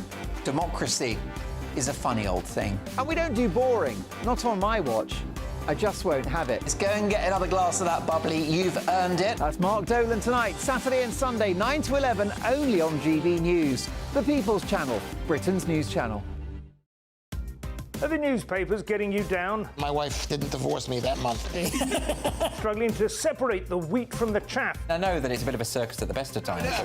Well, don't worry, Headliners has got you covered. We'll take the burden of reading the day's news, and if we get depressed, who cares? It's an occupational hazard, frankly. That's Headliners on GB News from 11 p.m. till midnight, and the following morning, 5 till 6 a.m. on GB News, the comedy channel. Nah, just kidding. Britain's news channel. If you want your news to be straight talking... This is a nightmare for the Conservatives again. Down to earth. It's not just Nottingham where this is happening, is it? And most importantly, honest. Hard-working, middle-class taxpayers, they'll get their book thrown at them. Then catch me, Martin Daubney, Monday to Friday, 3 till 6 p.m. on GB News, Britain's news channel.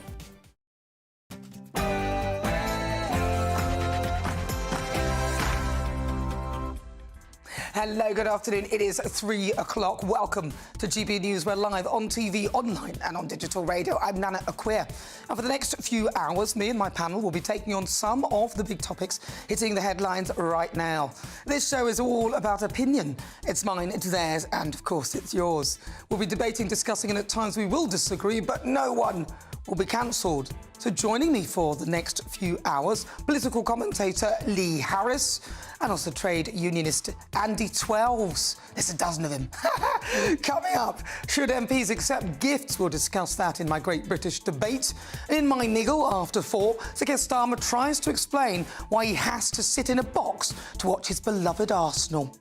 I've had season tickets at Arsenal for a long time now, up in the stands, is where I've gone with my boy and my friends for year after year after year. Now I'm Prime Minister. The security advice is that I can't go into the stands. Or if I did, you'd have to put so much sort of security in that it would cost the taxpayer a fortune. As a result, I've been offered tickets elsewhere.